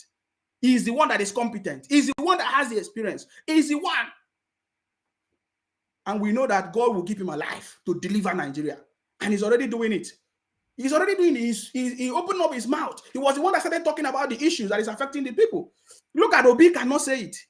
Atiku cannot say it. All these people, they are trying to take advantage. They try to use it, take advantage of the situation for their own political gain, not for the people. That is why we know that Baba Tinubu is the one that is compassionate and is going to deliver Nigeria. So did you see it? Somebody just told us now that Obi tried to be a godfather, but he failed. And he's now jealous of Baba Tinubu. And his obedient people are not jealous of Baba Tinubu. They say, oh, Baba Tinubu is the one that owned Lagos. He brought everybody. He brought Fashola. He brought this. Yes! If I thought you want to, he is successful. He knows how to form intelligent team. That is why everybody is praising Baba Tinubu today, because of continuity in Lagos. That is how you can form prosperity, bring prosperity. That is today there is prosperity in Lagos. Whether you like it or not, there is prosperity in Lagos. And we want that prosperity in Nigeria. Are you getting me now? Starting from Akwa Ibom, since you don't want it in the southeast. Bunch of criminals. I want you to listen to this brother. He did not finish. Oh. He said, Obi trying Obiano and force it on the people because he wanted to be a godfather, but it did not work out for him. Listen. Tokyo, Los Angeles inclusive. That was not a mistake. Every governor, you see, when these people talk about godfatherism and all that, every governor, including Peter Obi brought Willie Obiano from Fidelity Bank as MD Fidelity Bank. He was never in government. He brought him and imposed it on the people of Anambra State. Willie Obiano became governor. A year down the line, they had issues. Allegedly, because Peter Obi, the money that he said he saved, that he saved in banks, was going to be shared on the 19th of October 2016. On the 19th of October 2016, Willie Obiano came out. It's in the newspapers. It's everywhere. That Peter Obi demanded for 7.5 billion from him as money he used to sponsor him for the governorship. Did you hear that? Did you hear that? Did you hear that? Did you hear that? I know obedient people, that some of them don't know this one. They don't know it.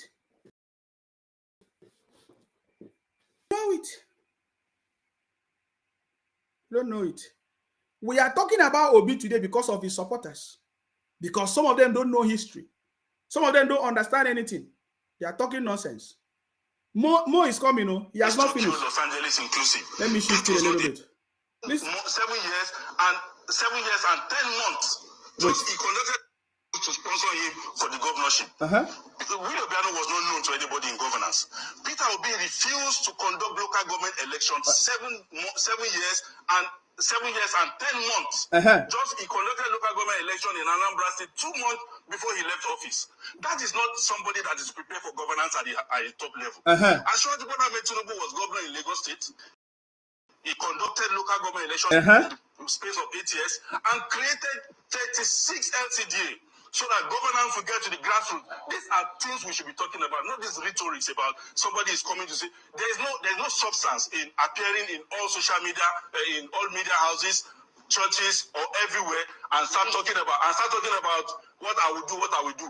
Meanwhile, you were governor for 8 years. That is the situation of Anambra today. If you say Tinubu was godfather in Lagos, has Lagos improved? Yes. The IGR of Lagos, that is just a simple indices. Yes. For indicating what the progress of the country, of a state is. The IGR of Lagos was 600 million when he came. He left it after 8 years at 5.5 billion, established LIRS, established institutions, sustainable institutions that have grown that IGR to 57 billion as we speak. What is in Anambra? What has Peter Obi done in Anambra with Onitsha? One of the greatest assets that Africa can have. What has it done with Onitsha market? Yes. He's in Lagos. He lives in Lagos. Attend night vigils in Lagos. Because his family, his children, lives in Lagos. Anambra State is there. He doesn't do anything in Anambra. So this issue about we stand for. You see, he finished work. This is from another person's mouth, too, so that you will not say it's only me. You see it? Onitsha today that's supposed to be the business hub of Africa. That is why Baba Tinubu said he's going to turn Southeast to the business hub of Africa. Onitsha, we know how Onitsha big as it's supposed to be. How can Obi come and be deceiving us that he want to bring consumption to production? What nonsense! Onitsha, did he invest in Onitsha? He will come and tell us stories. Every day we say he will do this, he will do this. But what did you do when he was a governor? Tell us what you did as a governor.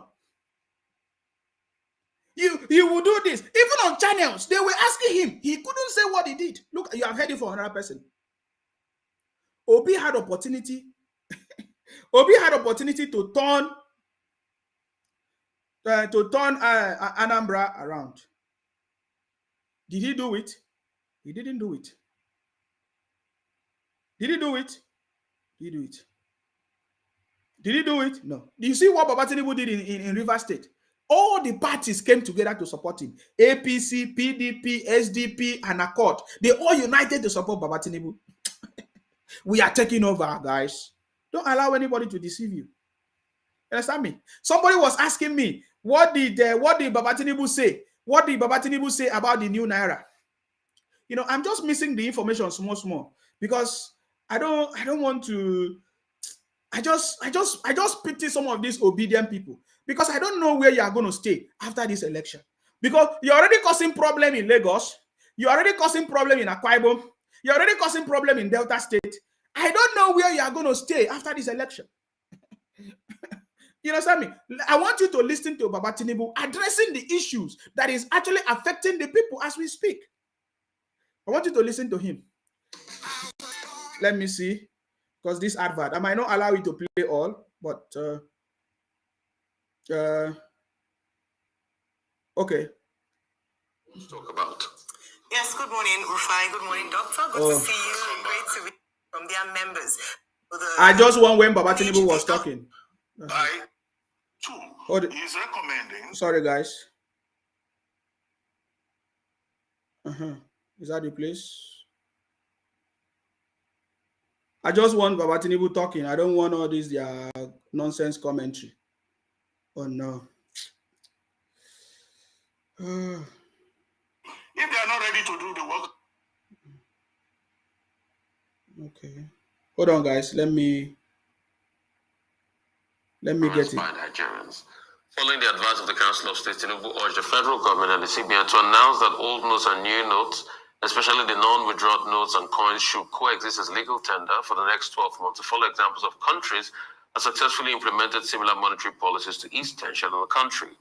Tinubu, in a statement, stated that in the past few weeks has been challenging for Nigerians, especially small and medium-scale enterprises, SMEs, the poor and the vulnerable masses, and those whose survival depend on daily cash transactions, saying they have felt the brunt of the combined problems of fuel scarcity and that of new notes. The former governor of Lagos said he felt the pains of market women artisans who experienced low sales because customers did not have cash to make purchases. A lot to talk about. Yes, good morning, Rufai. Good morning, Doctor. Good to see you. I will get the real video, but you can even see that. You can even see that they know what Baba Tinubu is doing, you know, but this Arise TV will go there and be condemning Baba Tinubu. Baba Tinubu is the one talking about the plight of the market women, the plight of the people. So somebody that asked me that question, what did you Baba Tinubu say? Now you have listened to them. This is Arise TV, even telling you what Baba Tinubu said. What did Obi say? Tell us, what did Obi say? He said nothing. Because Obi is trying to take advantage of the situation. Are you getting me now? You see, Obi people are trying to take advantage of the situation to the point that we saw Adamu Gaba, of course, you know him.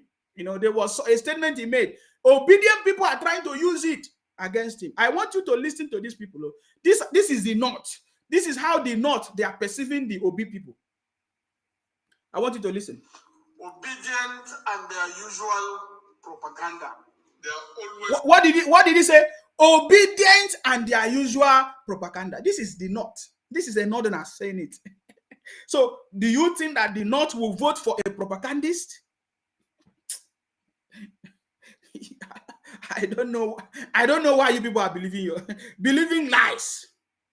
No, I'm asking you a question. Did you think that the North, they are going to vote for propagandists like the obedient people?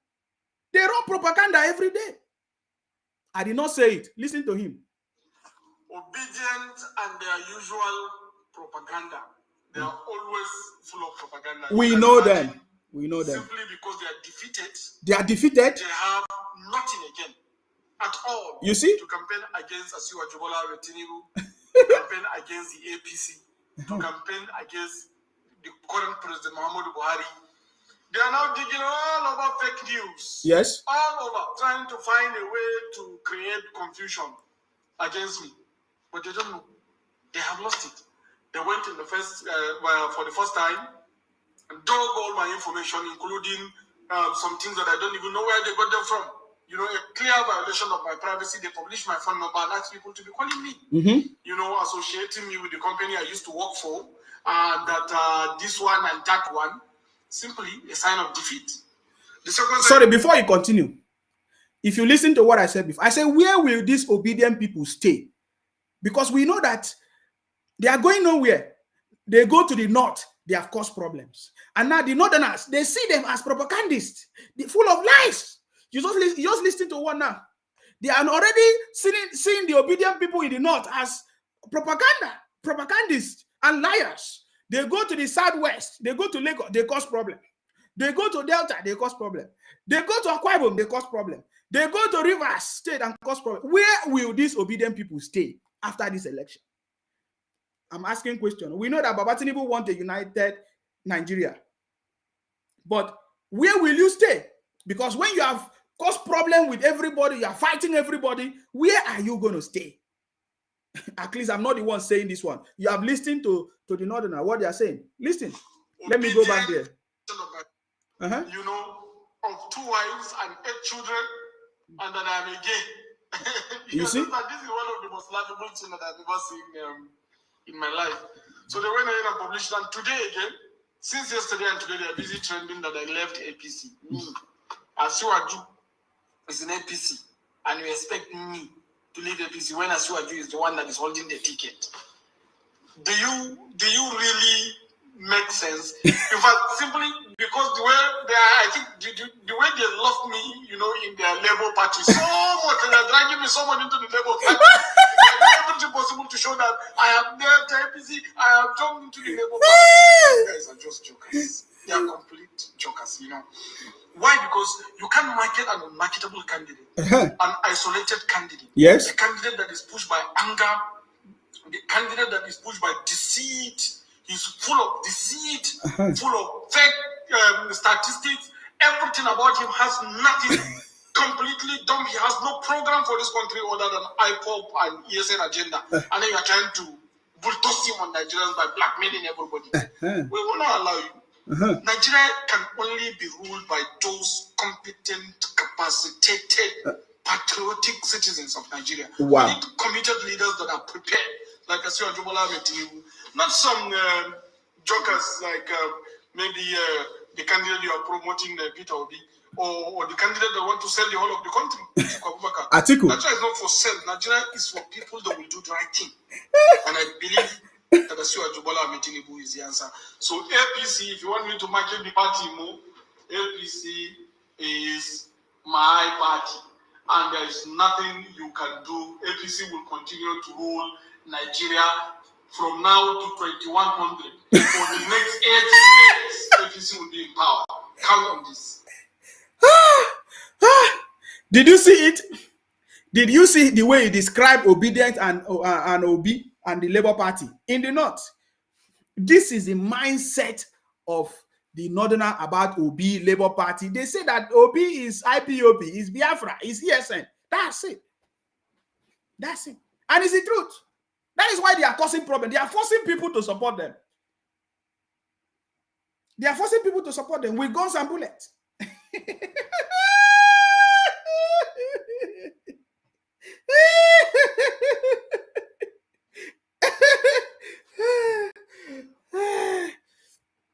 Oh my God.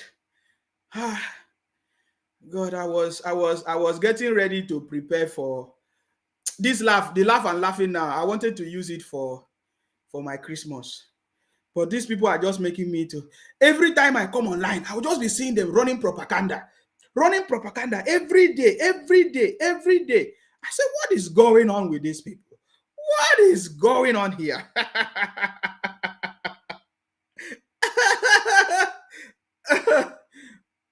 Okay. Man, these people, to the point that even Obi on a national television cannot even tell us how he's going to win election. Before I go there, let me block this guy. You know, the reason I kept him, I wanted him to keep doing it. You see this Emeka here? Emeka, this person that keep on commenting here. When I block him now, everything he has been commenting is gone.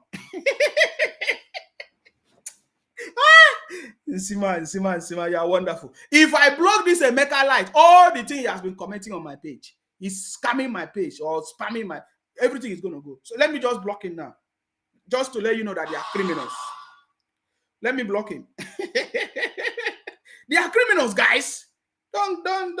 Let me just block him. Let me just block him first. You see, there are so many things we have to talk about today. Hopefully we have time. We still have 20 minutes to talk about it, and then I'll give 30 minutes for calls if there's anybody that want to call in.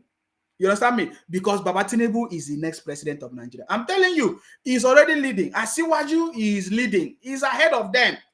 Understand me? Where is that our music? Anytime you play this music with understanding now. Because Baba Tinubu is the next president. Because this music is the reason why that song was made. I'm introducing it to you right now. If you don't know it, you get ready because it's already here. How many days to go? 9 days to go. We are going to celebrate Baba Tinubu presidency. I can't wait. The kind of celebration we are going to celebrate. You're going to be shocked because we know that Baba Tinubu is going to bring out, stop all this nonsense that has been going on. That is why they are panicking, because they know that as soon as Baba Tinubu enter office, he's bringing prosperity. I want you to listen to Obi when they are asking him questions. They were asking him genuine question. He didn't know what to say. Remember, everything we say here, we have evidence. I've been telling you, everything we say here, we have evidence. I want you to listen to Obi. Something that wasn't very pleasant happened in Lagos on Saturday, where we saw some of your supporters being attacked. Give us an understanding of what happened. Have you taken that matter up? What really went on? What is the casualty level? What are you hearing? What did you tell the authorities? So he's telling us what happened in Lagos. We all know what happened in Lagos. Some group of boys coming out to call MC Olomo. Where is that video? Can somebody send it to me? Wait. Let me go and get that video.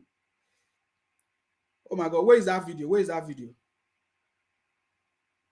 Yes, I've blocked him. I've blocked Emeka Light. I told you I'm going to block it. When I block him, everything is gone. So don't worry yourself. Anybody that is talking rubbish, allow the person to talk. We know how to take care of that rubbish nonsense. So can somebody send me that video of those boys when they went to Lagos for their rally? What they did? They were shouting, "Where is MC Olomo? You are coming to protest. You are supposed to do your rally peacefully. Just like every other person go to another person's state, they are doing their rally." Huh? Oh my God, where is that? Let me get, because that video is very important now. Because Shehu is asking them, is asking Obi. You understand me? Shehu is asking Obi, what happened in Lagos? Obi will not want to tell them the truth. We know what to tell them. We know the truth. Are you getting me now? So wait, guys. Let me get that video because I need this to be complete.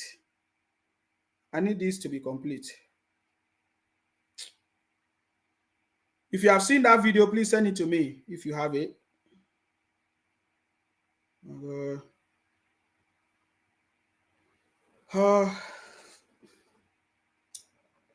Okay, now that I'm looking for that video now, I can't find it. We saw the way they went to Lagos and they were shouting and saying, MC Olomo, come out. Come out. Let us see you. Oh, okay. If I get that video, I will bring it back because I can't see it now. Please, if you see the video, send it to me, please. Because I need to confirm it. You see? So when Shehu was asking Obi that question, Obi did not tell everybody that it was his obedient people that caused problem in Lagos. Everybody go to a rally, campaign peacefully. They did not go and do roadshow. They did not go and block businesses and stop the business. But obedient people, they went there and they scattered everywhere, causing problems, shouting, challenging. Say, MC Olomo, you are coming to somebody's territory, somebody's house, causing problems. You're supposed to bear whatever consequences. Are you getting me now? You know what I'm saying? I don't support violence. This page do not support violence. Okay? But I'm just telling you. Well, I left that. I've expressed my concern, which I'm sure you've read, and I've appealed to all that are involved. Let's have very peaceful campaigning, peaceful election. Our desperation should be on how we can get Nigeria working for all Nigerians, especially the poor, suffering masses, and not for us to be desperate about continuing with our transnational politics, but desperation on how we can start turning around the suffering of Nigerians. Our party, Labour Party, has taken that on, reported it while appealing that such should not continue. Did Obi condemn the burning of banks in Delta State? Who burnt it? Obedient people. Did Obi condemn it? As Obi condemned the atrocities of his brothers, IPOP and Biafra, causing problem in the Southeast, did Obi condemn it? Obi is telling us that, Obi is telling us now that, Labour Party is not doing transactional. Do you hear that? Obi is telling us that Labour Party is not doing transactional whatever. We have heard all the stories. How Obi gave 2 billion in the churches. We have seen it in campaigns. How they say they are giving money to, what do they call it? To campaign for them. So what is Obi telling us? What is Obi telling us? So you understand the story. So I want you to, because everything we say here, we are saying it with confirmation. Have Obi condemned the burning down of bank in Delta State? Obi did not condemn it. You understand me? But they are the one that caused problem in Lagos. I think somebody said they sent it to me. Let me see. Huh? They caused problem in Lagos. After they cause problem in Lagos, they want people to pity them. If you go and cause problems, they cause problem in Lagos. Please send me that link again or send to my inbox. Send it to my inbox, please. Send it to my inbox if you have it. Send it to my inbox, please, so that I can get it. I want to play that moment when all of them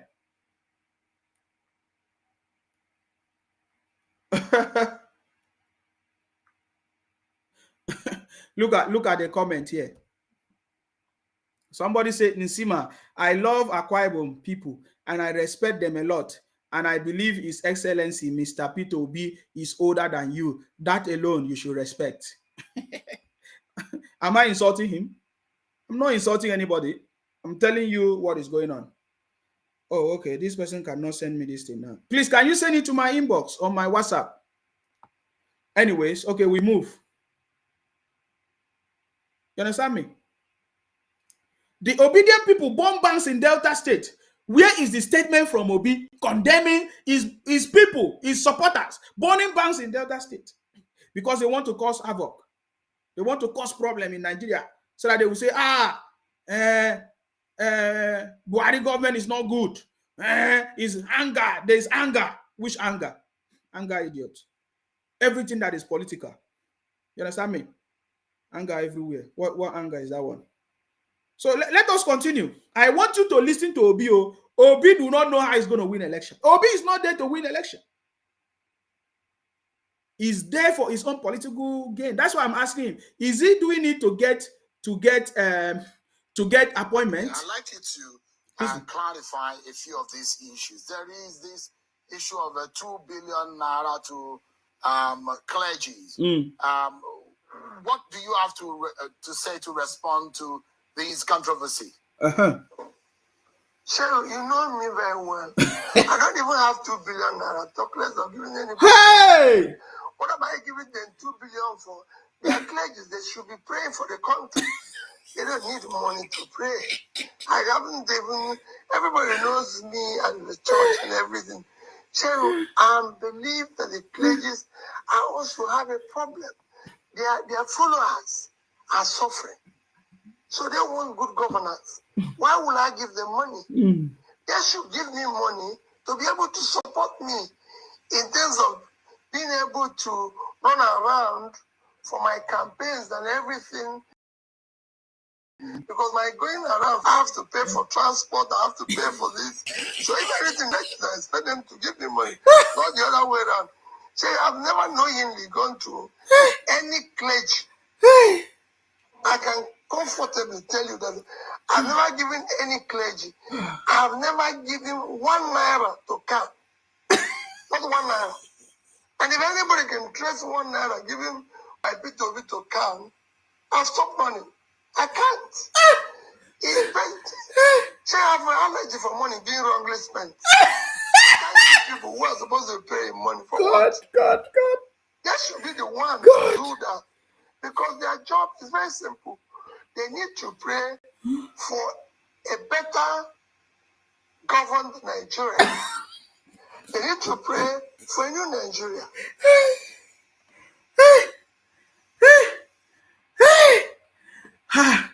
Obi will not kill me.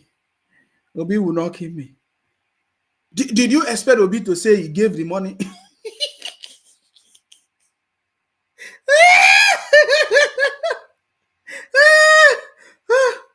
Just that I don't have time. I did not keep all the videos. I could have brought a lot of videos. We know the story of how Obi worked with only Catholic and leave the Anglican. We know the story. He said he has never given any clergy any money, this and that. You see this man. I don't know if Obi think that everybody don't keep all the news. You see that? That is a big lie. There was the campaign team came out and clarified that what they gave to this thing was a gift, that they are not the one that took them to court. I saw the campaign from Obi came out to clarify that it was a gift, that they are not the one taking them to court or those kind of. I saw the statement from the campaign. Obi said he did not give. So Obi is telling us that he's not the one that gave money, but maybe the people in the campaign are the one giving money. Is that Obi? Is that what Obi is saying? So if Obi is telling us that he's not the one that gave the money directly, so Obi is allowing his campaign to distribute money, or is he the one giving his campaign the money to distribute so that he can come and be telling us that he did not give money? Because I don't understand. I don't understand what Obi is telling us. Obi said he did not have 2 billion. Can you believe that? No, I'm asking you. Can you believe that? Obi said he did not have 2 billion. So the lies of these obedient people. That is, of course, you see what the North. I played you a video of how the North think about the Obi people. That they are liars, propagandists. You understand me? But that is by the way. You see, he tried to exonerate himself. So there is something there. If Obi is telling us that he's not the one that gave the money, then who gave the money? Under your watch. You see now, under your watch, under your party, things are going on and you are watching it. You are not condemning it. My brother, Obi is a failure. That is the truth. We don't want a failure. We don't want somebody that cannot be responsible. You know, that was the same thing they asked Obi. The money from Panama, is it Pandora Papers? What did you do with? Why did you take the money from Anambra to go and invest? Obi refused to take responsibility. Obi said that he was advised by a foreign company to invest the money in Pandora so that it's going to bring interest. He was advised. So he did it because he was advised. He doesn't want to take responsibility. A leader or somebody who say he wants to be a leader cannot take responsibility is already a failure. Are you getting me now? So I want you to listen to Obi, lying all through when they were asking him questions. They asked him questions. If somebody say, if you are commenting here, let me tell you something.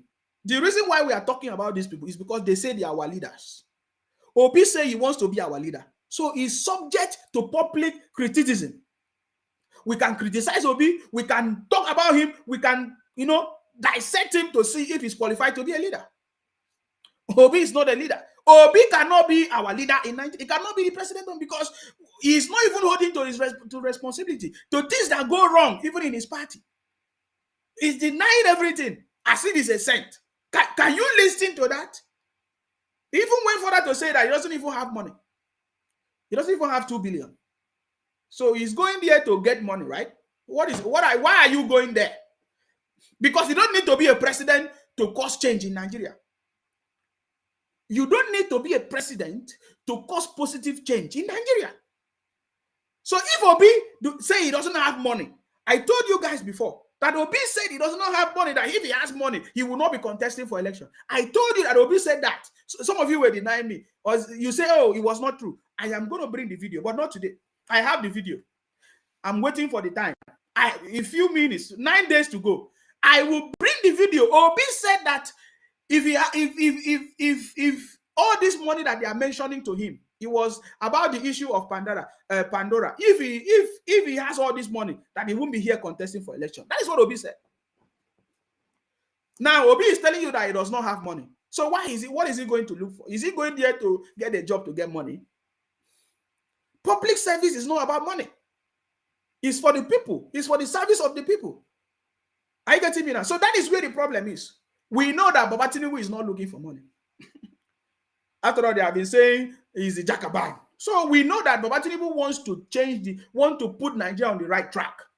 And we are waiting. We cannot wait to celebrate Baba Tinubu's presidency.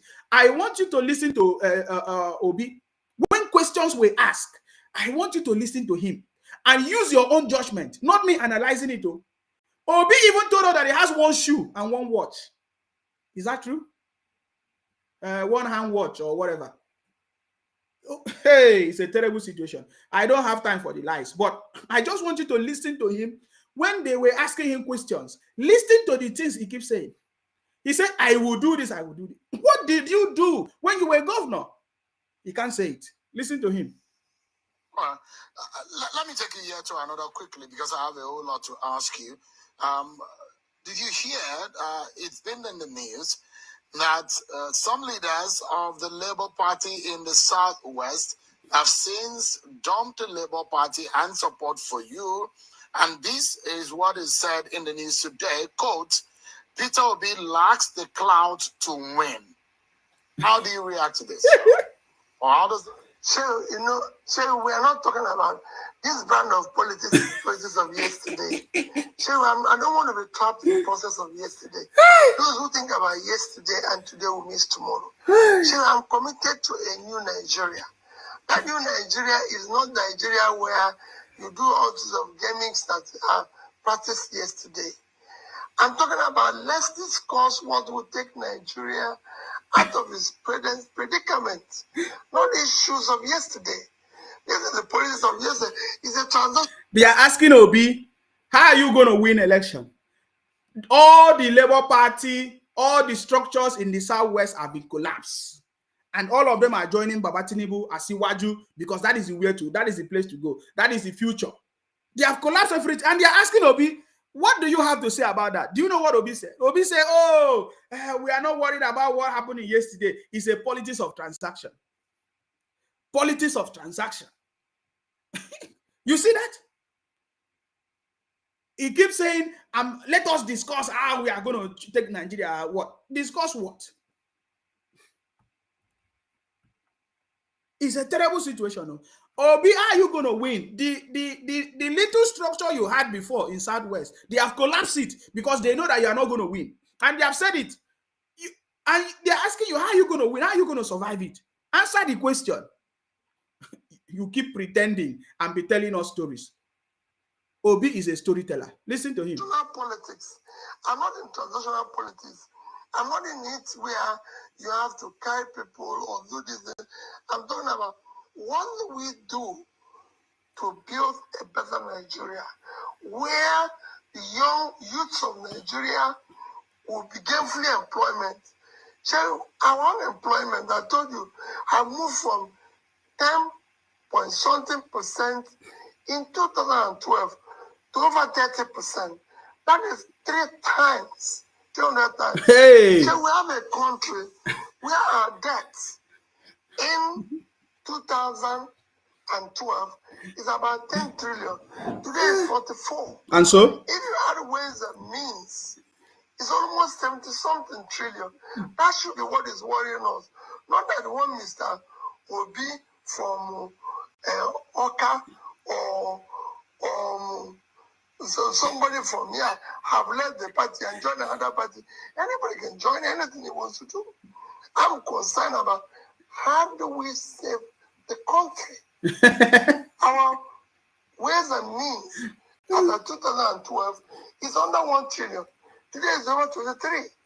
And so we are talking about people saying Obi has the clout. Which clout?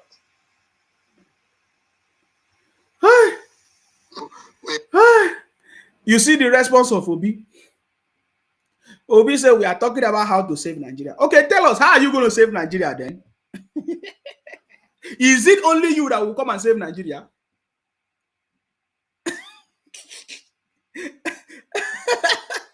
Is it only you that will save Nigeria when people are not there, when people are not seeing your vision? Is it not people that will work with you to save that Nigeria? If the people see that you have the potential, you have the ability for you to save Nigeria, why are they running away from your party? Why are they leaving you? Why did they join APC and leave Labour Party? Obi, he knows the truth, but he's just playing some kind of funny games. Did you listen to his answers? We let us talk about how we are going to the debt, Nigeria trillion, whatever debt. What is that? Does not make sense. What are you going to do to bring Nigeria out of the debt? You can't even say it. Obi said that when he was a governor, that he turned this and this to this and that the unemployment, this and that. But we know the statistics that Soludo gave to us. Which statistics should we believe most? He said poverty in Anambra grew from 25% to 53% under Peter Obi Soludo. So what is Obi telling us again? What is Obi telling us? Obi, stop all these your games. Hearing that listen, some labor union in Kano have collapsed their structure. We understand that early in the day that the labor, the NLC and its other labor sister organization are working for the Labour Party, but it does look in 1 or 2 states they're already leaving the Labour Party and working for other political parties. How does this come with you? There is another leadership of the NLC. You were talking with the NLC leadership under Ayuba Waba. What has happened to the Nigeria Labour Congress and the TUC support, which you got? Has that gone into the wind right now? So now, remember now, they have told him about the Southwest. There is no Labour candidate anymore. There is no Labour whatever structure in the Southwest. That's number one. Now, they are also telling him now that in Kano, all the Labour whatever, they have collapsed their structure and they have joined APC. Now, they say, how do you feel about that? Listen to him. If there's anybody if there's one group of people who are at the, who are suffering most in all this, the labor, because of TUC, NLC, are all part of it. So my concentration is my desperation is a Nigerian that is working for all. A Nigerian where things are today. So your country does not have strong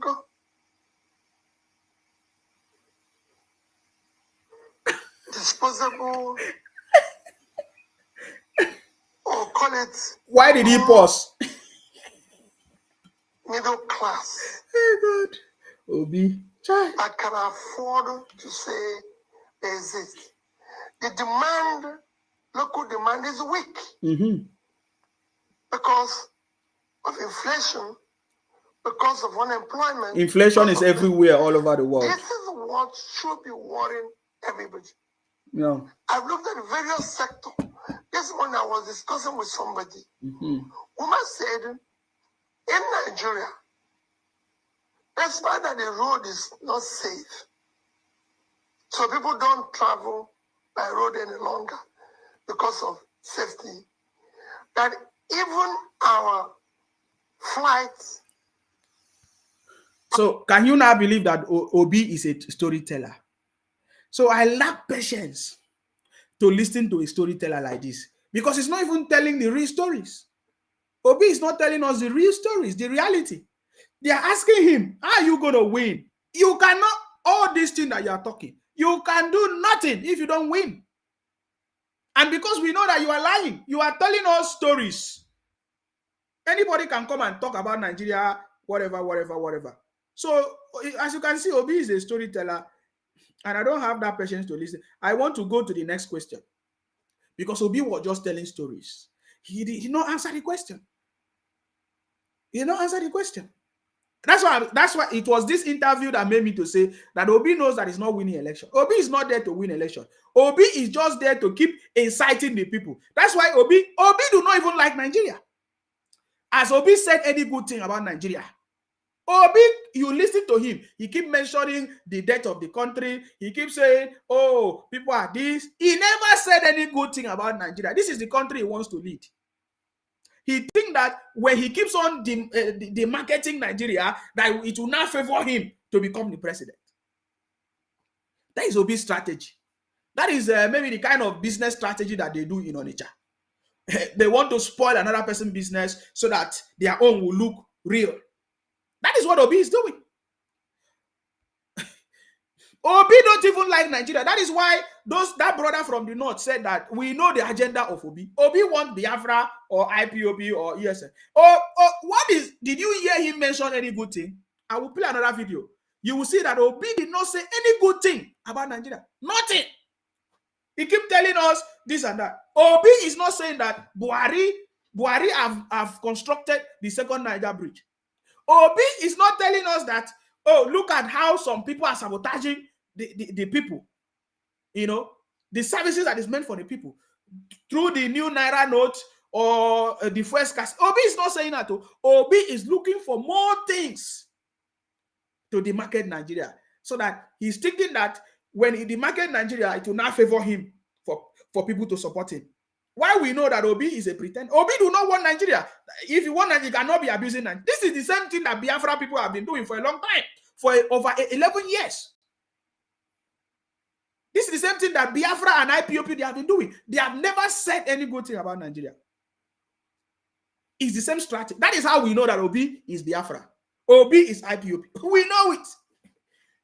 Because these are the group of people that have never seen any good thing about Nigeria, yet they are the one committing the crime.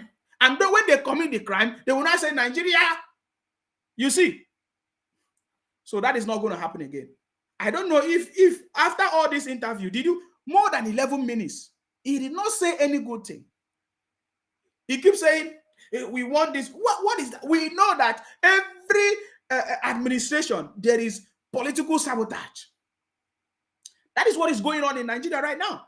But Baba Tinubu is bringing a united Nigeria. Let me put it back, because some of you don't understand the comment that Baba Tinubu made here. Because it's only when people are united, when people are patriotic, that they can bring development to Nigeria. He said, I will be president of a united Nigeria. He's not dividing Nigeria because he's looking for favor. He's looking for somebody to vote when he demarcated. No, he said, I will be president of a united Nigeria. is a man that has vision. I know if you want to condemn somebody, you can condemn somebody, but not to condemn the whole of the country. We know that the country is bad to the level because of somebody. For example, MFLA. We know their names.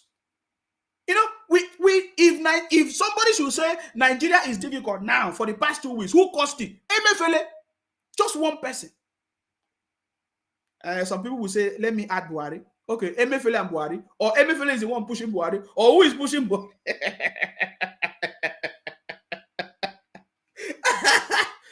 We know the people that are making life difficult. For example, in Abia State, is the governor in Abia State. So when the governors are not doing their jobs, you now say, is the federal government. Is the federal government not giving them allocation? Go and ask Abia State governor, did the federal government not give you allocation in Abia State? So what stopped you from using that money to develop the state? Go and ask Soludo now. Since Soludo resumed office as a governor, is the federal government not remitting the money? There is nothing wrong with Nigeria as it stands now. The only thing that is wrong with Nigeria are the leaders, the rulers, who have refused to use the resources of the state to develop the state. That is what is the cause of the problem. And Obi was one of them as a governor, 2016, 2014. The almighty Onitsha market, there is nothing to write home about. There is no single investment in Onitsha market that Obi did.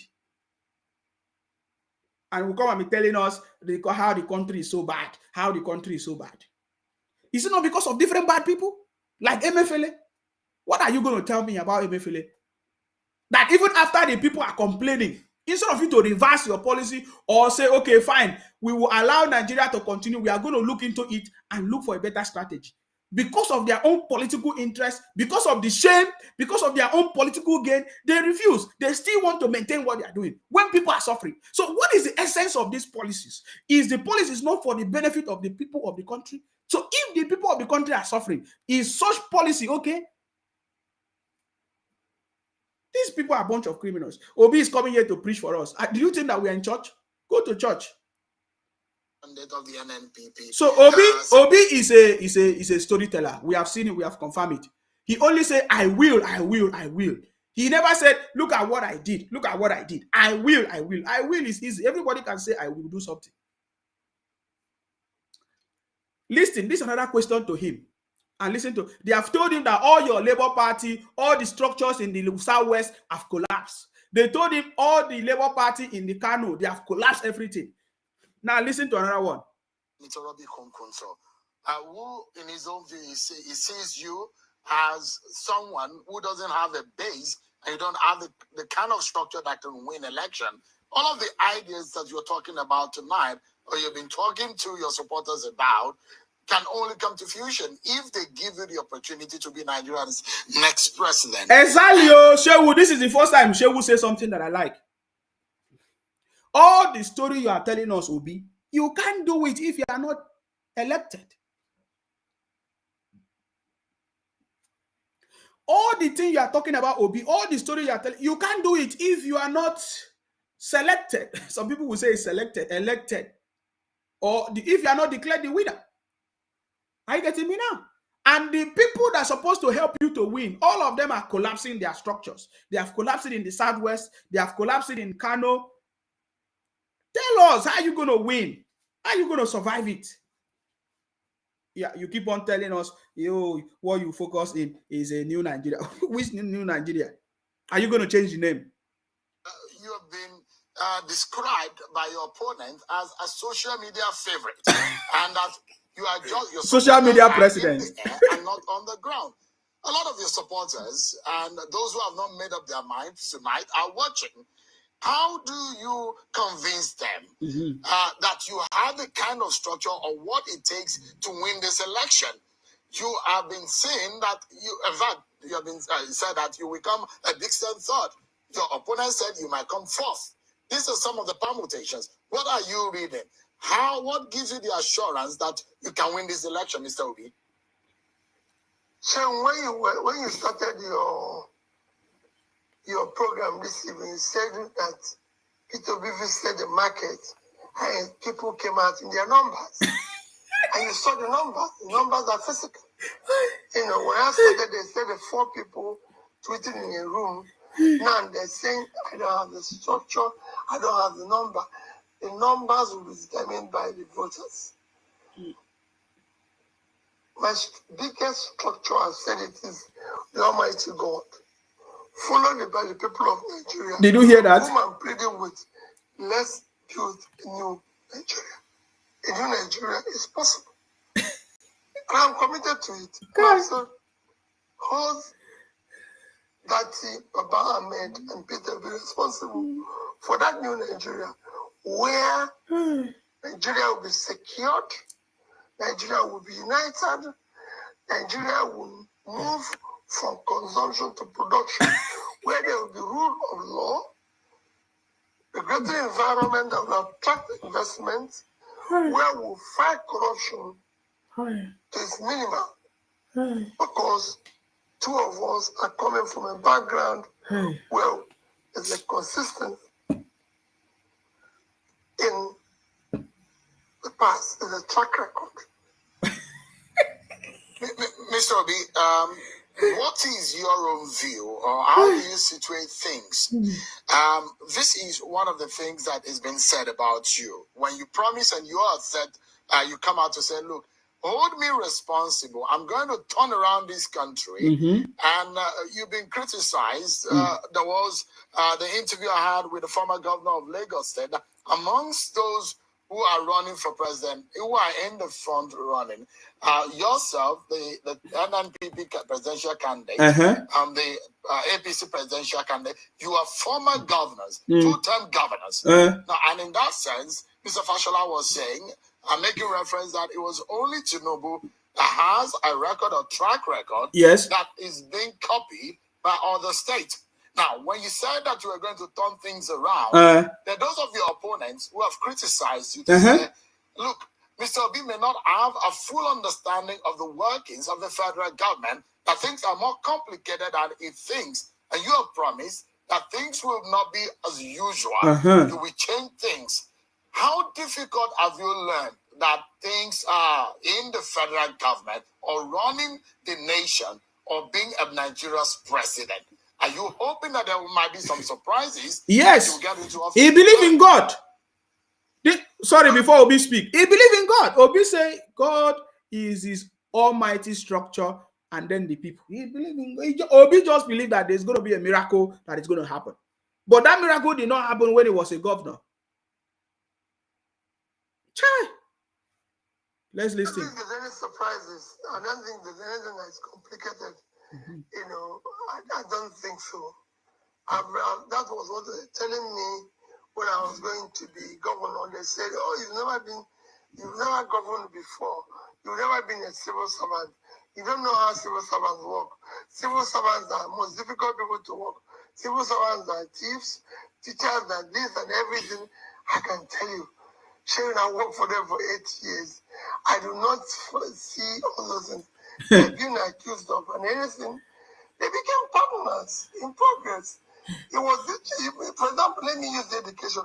Sharon, despite the fact that I started in 2006, which was 6 years clear from the time Millennium Development Goals started. By the time it was concluded in 2015, we were #1. And I started late. And that was the only measure of development within the said period that I was in government. Anambra State was #1 in Millennium Development Goals. We're #1 in education. We did a lot of good work in health and in pulling people out of poverty. And you can go and ask people like Dr. Magnus Pakal that was in charge of pulling people out of poverty. So I don't see anything when people say this. I don't know where the surprise is going to come from. The only surprise for me is surprise that we're going to do things that people won't believe. It's possible. We're going to surprise people. That's the only surprise. The surprise is pulling people out of poverty that people think is impossible. being managing our resources more efficiently. The only surprise that we shut down corruption. The surprises we're going to spring up with, but not surprises of the country worsening. It will be surprise of the country progressing. Okay, that was the interview. That was the interview. So Obi keeps saying, oh my God, what he will do, what he's thinking he's going to do, and all of that. But you know, when you were a governor,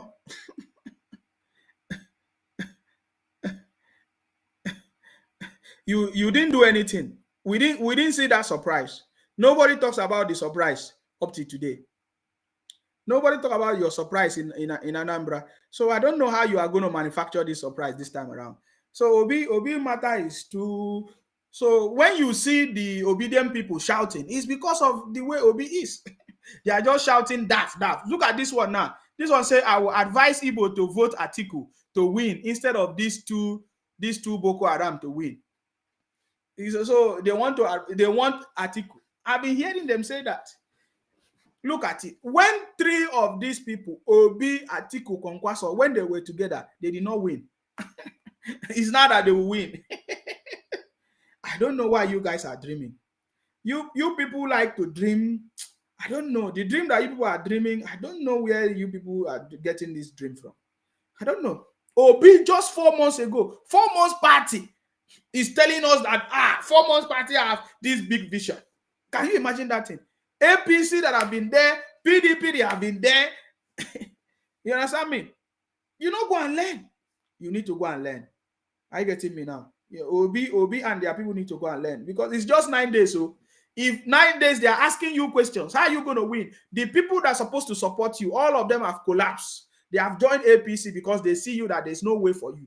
And you are telling us you will do this, you will do poverty, bring poverty. How are you going to bring poverty out? You never say it. How are you going to bring poverty people out of? You never say it. You see, I just saw somebody commented here and said, oh, they will not allow Baba Tinubu to be interviewed. I thought you saw the interview of Baba Tinubu. What else are you looking for? Didn't you see the interview of Baba Tinubu? You didn't see it? Let me show it to you.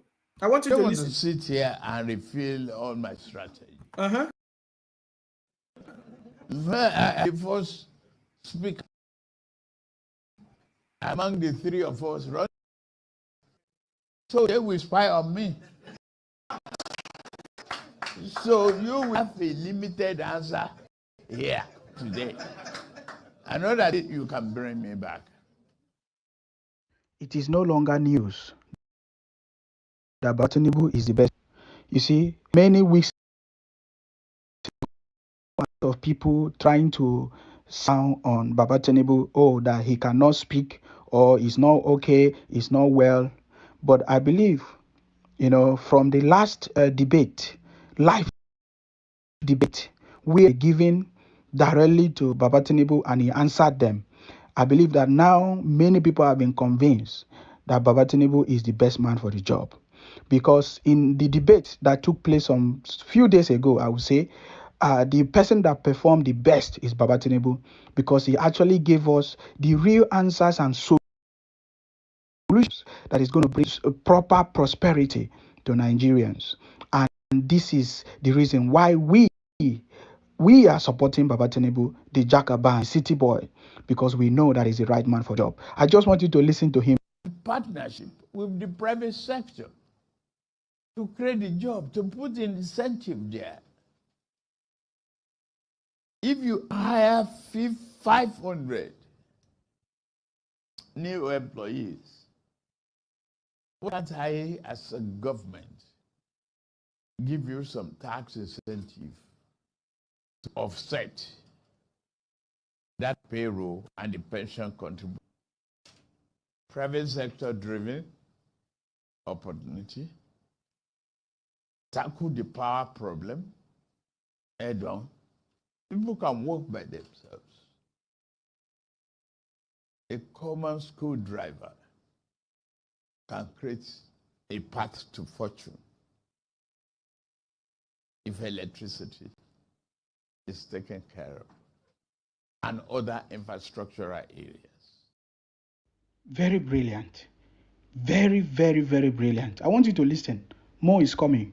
Very brilliant. Carrying them along. And the change of mindset, I say, I will repeat that over and over again.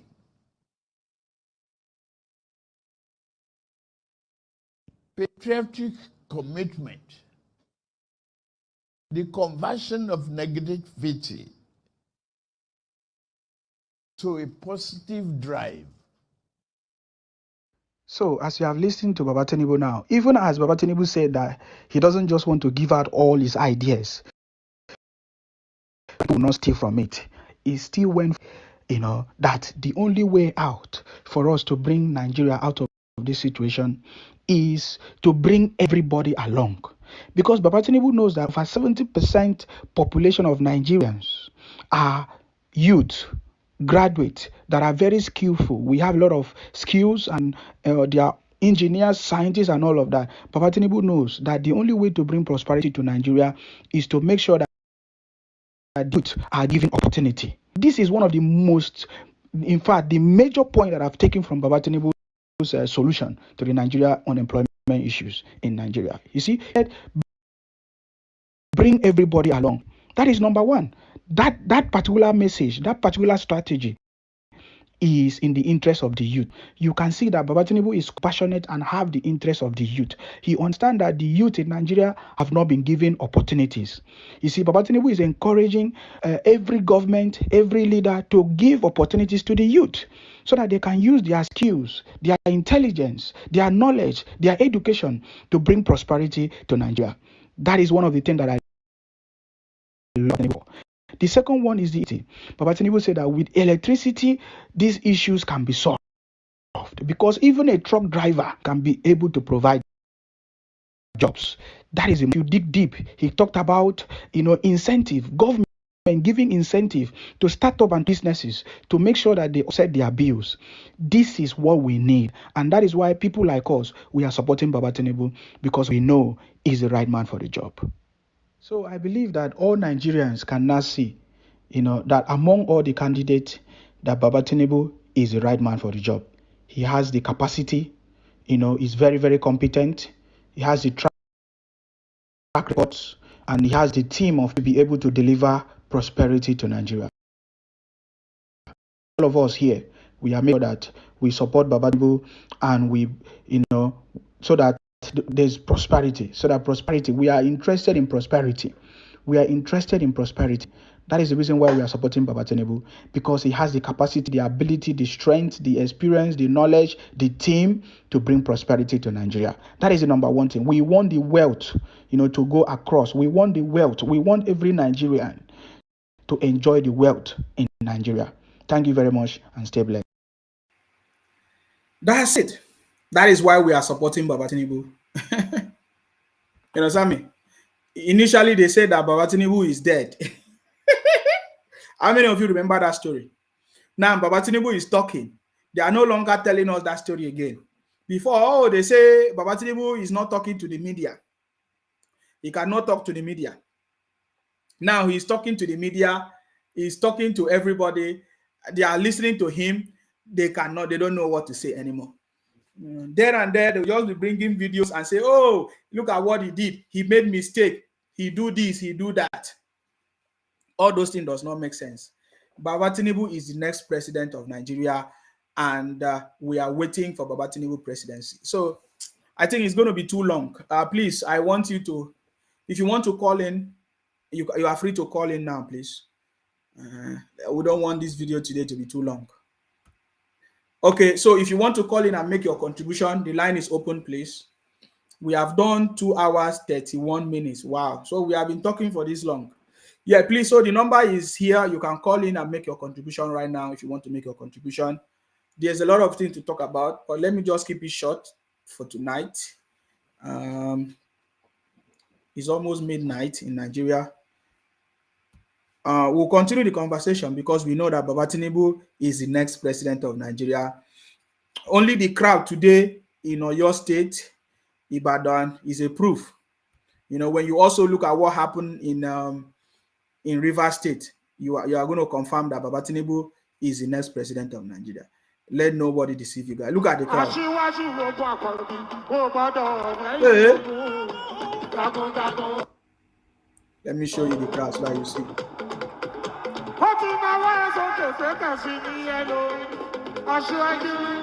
Okay, let me pick up some calls. Hello?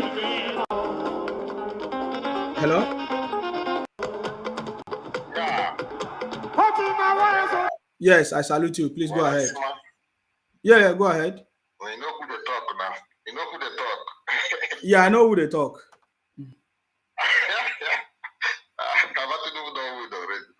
Who they argue with you? Don't come down now. All their medium warrior don't weak. They don't weak. She don't they give them as in you don't they dig deep to them. Woto. Evidence is too much evidence. I don't want to talk about those things, you understand? Yeah. Everything we show this fella son, but everything when he say are true, you understand? People who pursue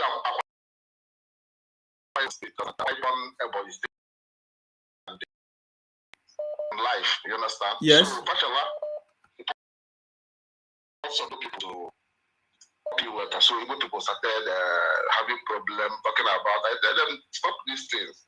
Even people started people be doing it and the factual do it back. You understand? So all those things are not good now. We are Nigeria. You change the number. In those number logo was a light of home for all. You change it to a light of because of that. You change it to a light of nation. So it's what I changed. What about increasing the school fees? Yeah, it's great. Are you not in Anambra State? I was in Anambra now. Oh my God! He increased our school fees. Everything was up. No, they're paying. You know, University was paying 32,000. Anambra State University was paying 27,000, 28,000. Depends. Increase it to 72,000. People started asking him, why do you increase the school fees? Say that education is not for the poor. Hey! Yeah, he said it in the ABS now. I will do that one tomorrow. Yeah, just bringing me to. That's why I didn't want to start it because it's too late. I will do it tomorrow morning, hopefully. Who is denying all those things? Forget about it. Selling out the fake man now. Me, I'm from Anambra. He's a fake man. Yes. I'm from Anambra. I don't feel like to you now. I'm from Anambra. I'm from his side. I'm from side. From my house to his side, about 500 meters. It's not far. So I know him very well. He didn't even do anything in his own local government. The rest of Anambra. What are you talking about? You want to sell like this? If people bring a failure now, I work for you. It's going to bring someone to represent it. It can't be that my job. The fuck Anambra State knows everything. So anybody that telling you all those nonsense, that free education, he will start giving free education where?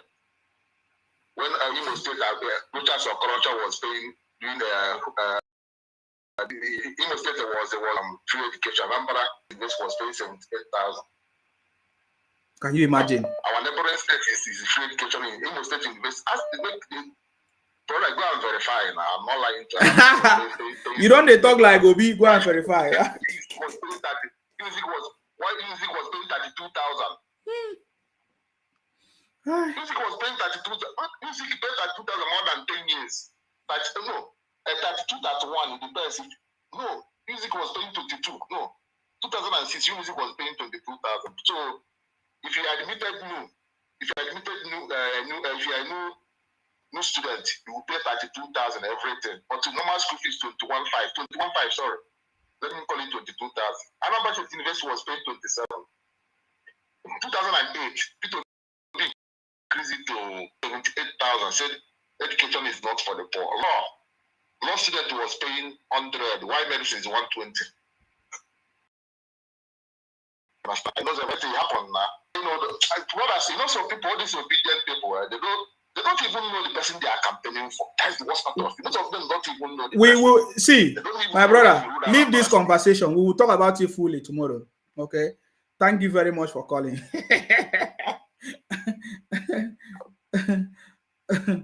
You see, this is our brother. He has been. Tomorrow, we're going to talk about that properly, because now I'm going to talk about Shehu video. Yeah, because I know about everything. When he was lying, he said he want to do this. He's interested about the people. It's a lie. We know you when you were governor. What did you do? You see, you saw the question that Shehu asked. He's getting there gradually. 9 days to go. Hello, your name and where are you calling from, please? Go ahead. Well done, guys, my brother. Tinubu don't win now, my brother. Tinubu don't win. Just make me just relax. Tinubu don't already win. Mm-hmm. The next year, the caller will come finish now. We talk about education stuff. I remember the time where I did Lagos. People say my shop that time. Everybody where they come. I just like, why those people they come there? They come do SS3 because now free. Tinubu make them free for Lagos. No matter which, maybe you be Yoruba, you be Igbo, you be Hausa, you be Shekin, you be anybody. Everybody just they come from Anambra, can't do exam for Lagos. Now when they want to do election, and I don't even know the name of the governor of that Anambra state. Now that's time where election come where you can do for help. And yeah, once say the court of say that this will be the person we give for that and we talk say education is not for poor people. Wow. So now as he did now, if you can't be president now, let's assume you say be president. So the school fees now they go be say na millionaire. All the people who no get money no fit go school. Then they ask some information now say you're normally not any Southwest are not already. It don't already collapse. So into no say you don't collapse. They come they ask some question now say they show the ask and say come if your team we don't collapse. You want to how you want to take win? You just say area how you want make it win. You don't know my brother Mr. Obi storyteller. He just talk story. He don't know what the politics. 4 months party we come. Because they do grand. They come Lagos. Shout Oluomo, make Oluomo come. Show Oluomo tell them say Oluomo no tell them say make them no do campaign. Come Lagos, do your campaign and go. They won't do campaign, they cause problem for Lagos, they scatter everything. It is Oluomo come out, Oluomo come out. If Oluomo come out, where shall Oluomo no go come out? Why you come out? Election. This election, and everybody after election. Hey, you must come here, you must do this. But then they cause problem everywhere where they go like this, they must cause. They must insult people. They don't insult inside the media. They go insult you for outside. Shehu Kuti. That man, he just they give them woto. So now that kind of person, I don't know why she won't keep quiet since all this day. It's supposed to don't scatter Peter will be TT. We don't go even hear your voice again. Thank you, my brother. Thank you. You used to I like as they give us woto. I like that. I learned it from them. I learned it from them. Thank you. Thank you. All right. Okay. Okay, the line is still open if you want to call in and make your contribution. Hello, where are you calling from? Hello. Yes, please go ahead. I salute you. I say massive for this online program. You are a fantastic lad.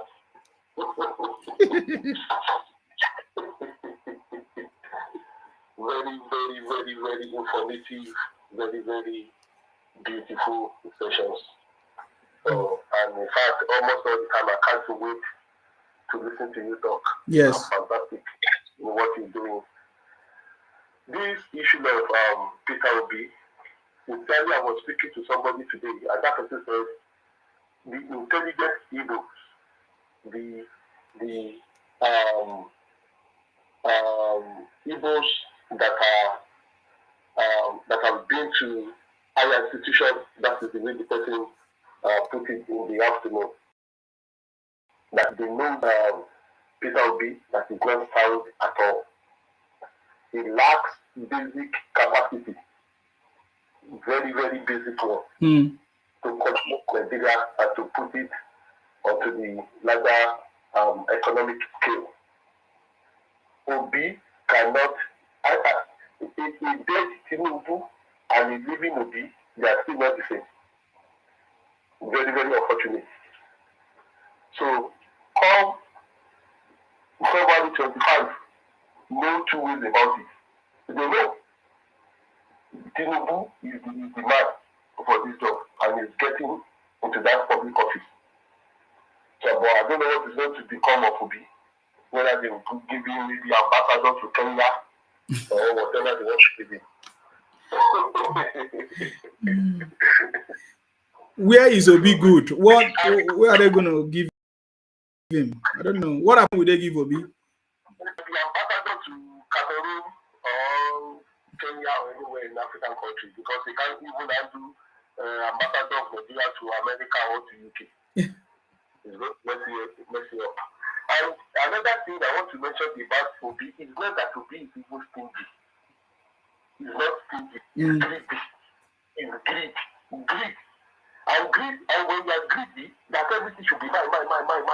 How will you even on earth that we compare if they don't give any Igbo state allocation for 1 month? Internet will scatter now. They didn't give and years, couple of months, like 6 months, and he was able to even create a couple of other local governments, and he did not owe any salary. How come? I don't even know why Peter Obi can be so bold, or have the kind of the courage to he thought that people forgot now. He thought that people forgot.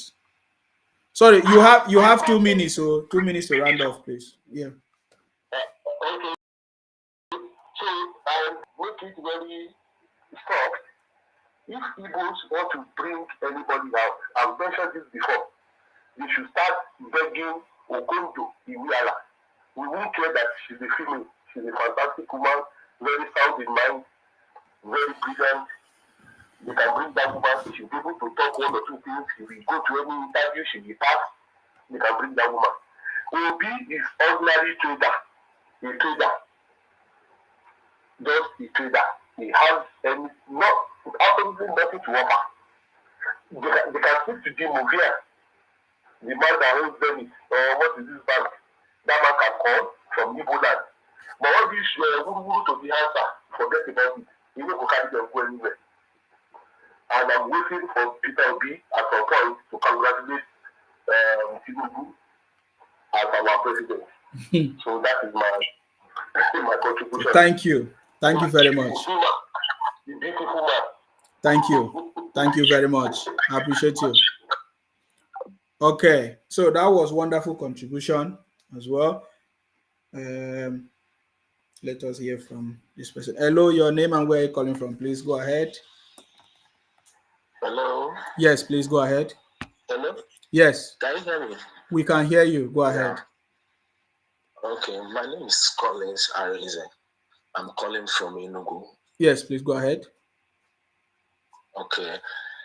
My brother, I really want to appreciate what you've done, because I believe that before you can be able to vie for anything or any leadership position in Nigeria, you should first show the samples and signs that you truly love the country where you came out from. No matter whatever, you should always be proud of Nigerians, no matter that you know the things are not moving the way it should be. Yes. But you shouldn't always at the time come out to talk only about the negative side of the country.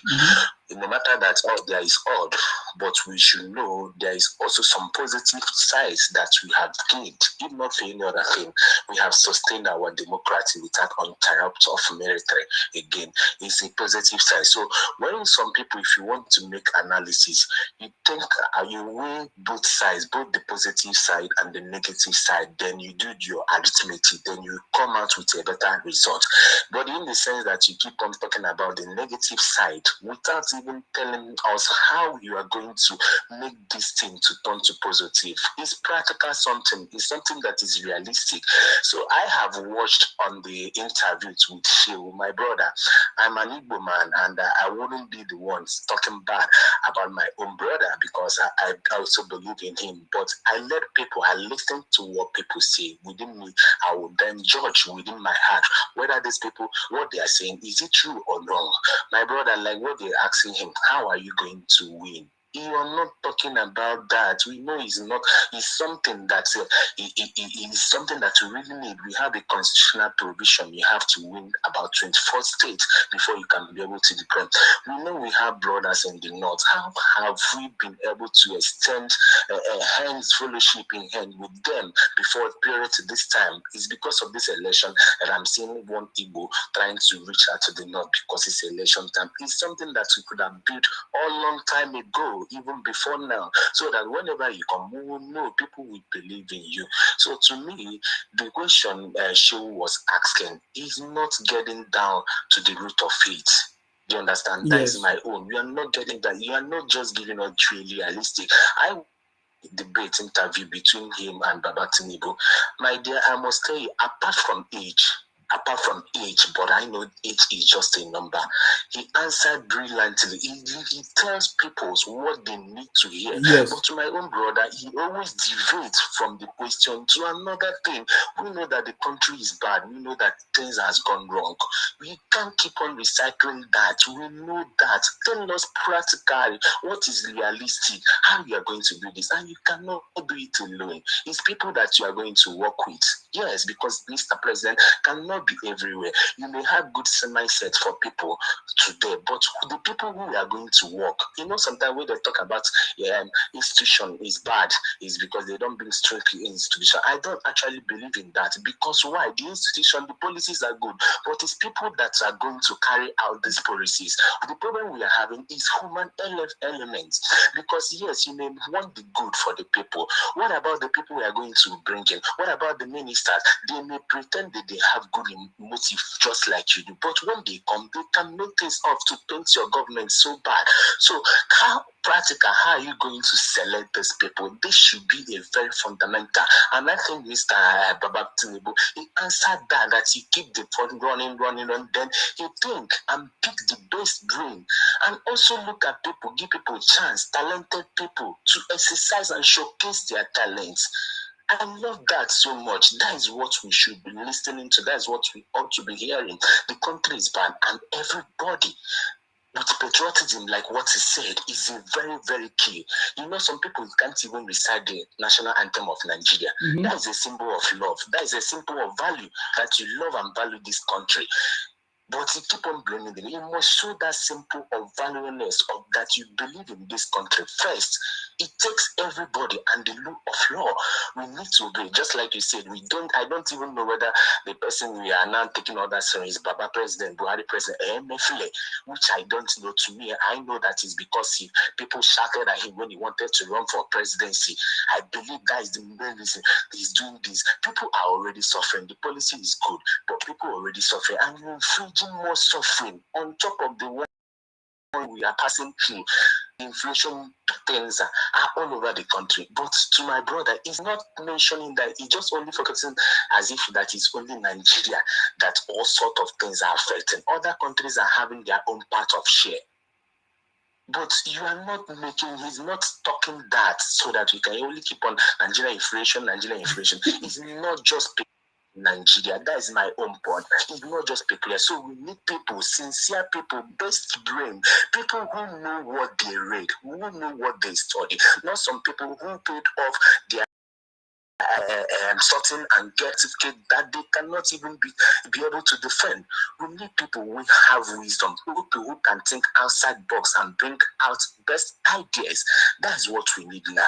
And I'm seeing it in one particular person, but I'm not going to mention, but I wish Baba Tinubu good luck. Let it be that motive he have is truly pure and not otherwise. Thank you, my brother. Thank you very much, my brother. I must tell you that this is one of you. It's because of people like you in the Southeast that I cannot condemn everybody. Thank you very much for calling. I appreciate you. Thank you. You're welcome. Thank you. Wow, that was a brilliant conversation today. You see, that was a brilliant conversation. See, that is truth. People that can see it and they can say it. You understand me? People that can sit down and see this thing that, man, there is something wrong. Go. We know that, oh, they always complain, but man, listen to this thing. If you are not patriotic about your country, every time you keep saying no good thing, we know that there are good things that is happening in Nigeria. And we know that the bad things are caused by bad people. The good things are caused by good people. You see? So, that is why when I listen to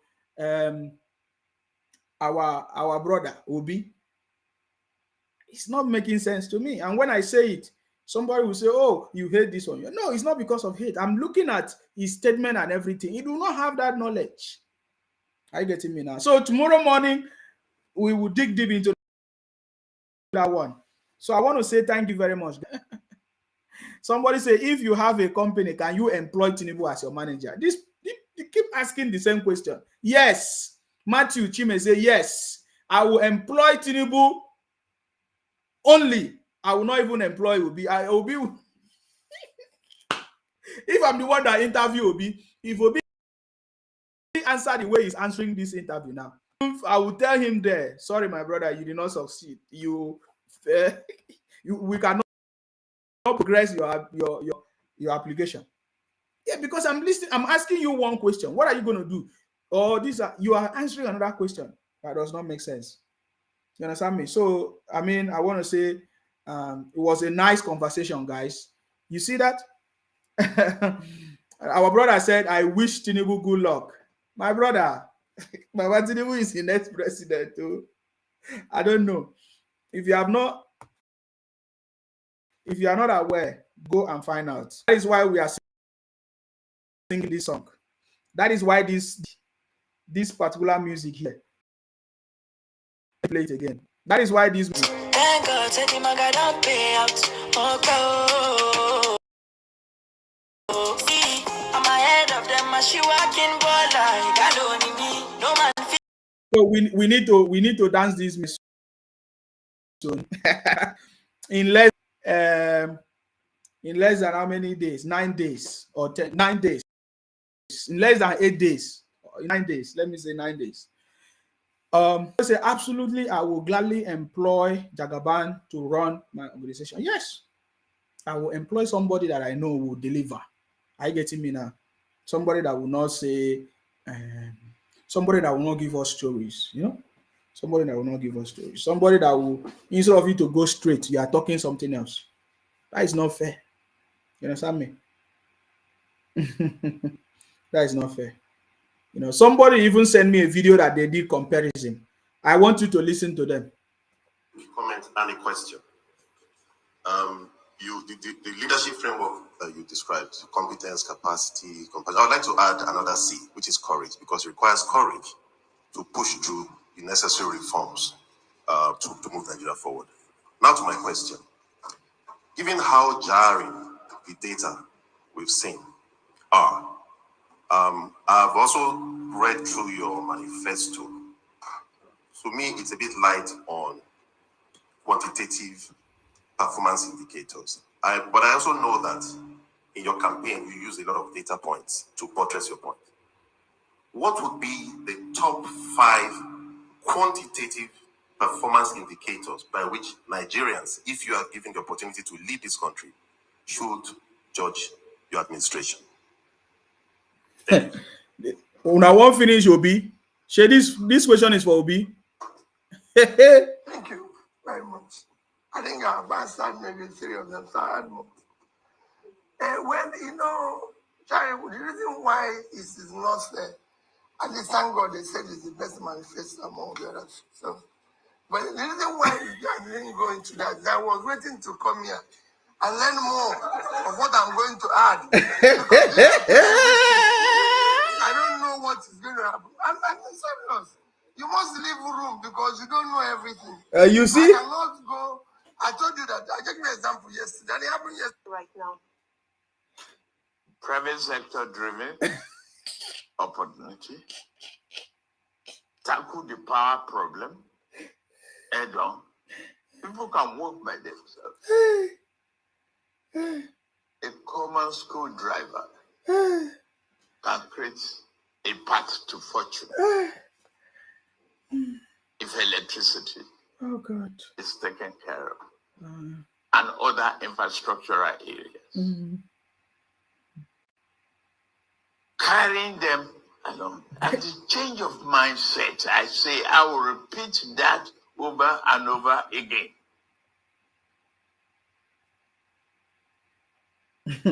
Patriotic commitment, the conversion of negativity to something positive, to a positive drive.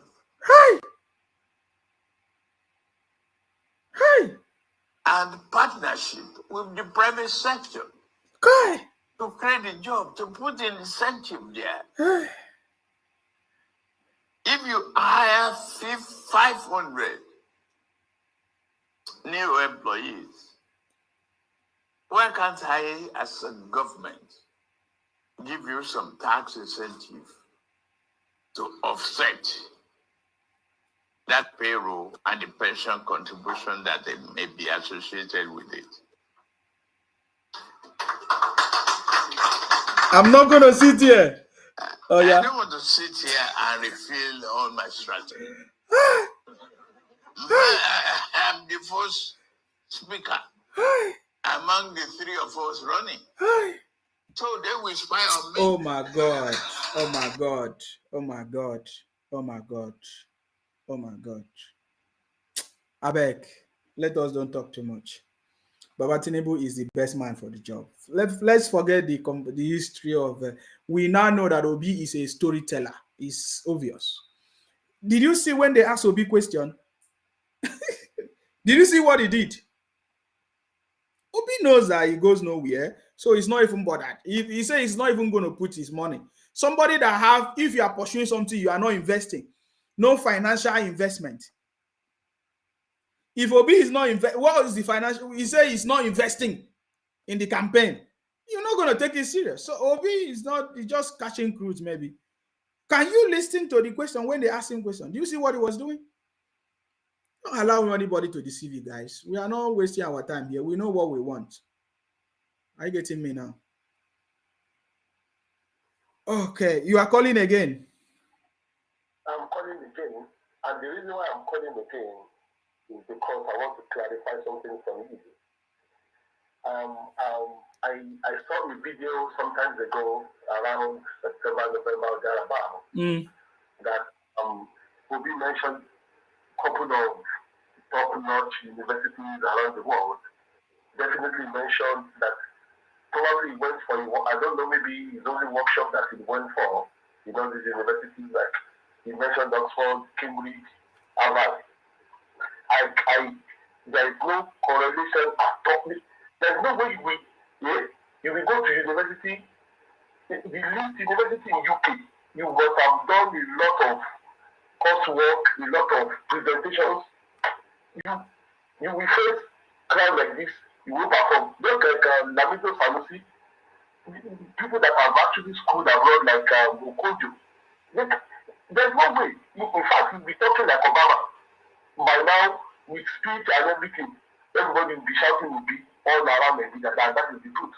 So I found this a bit difficult because there's no correlation. There's a very extremely loose connection between the universities that he mentioned that he went with his functioning.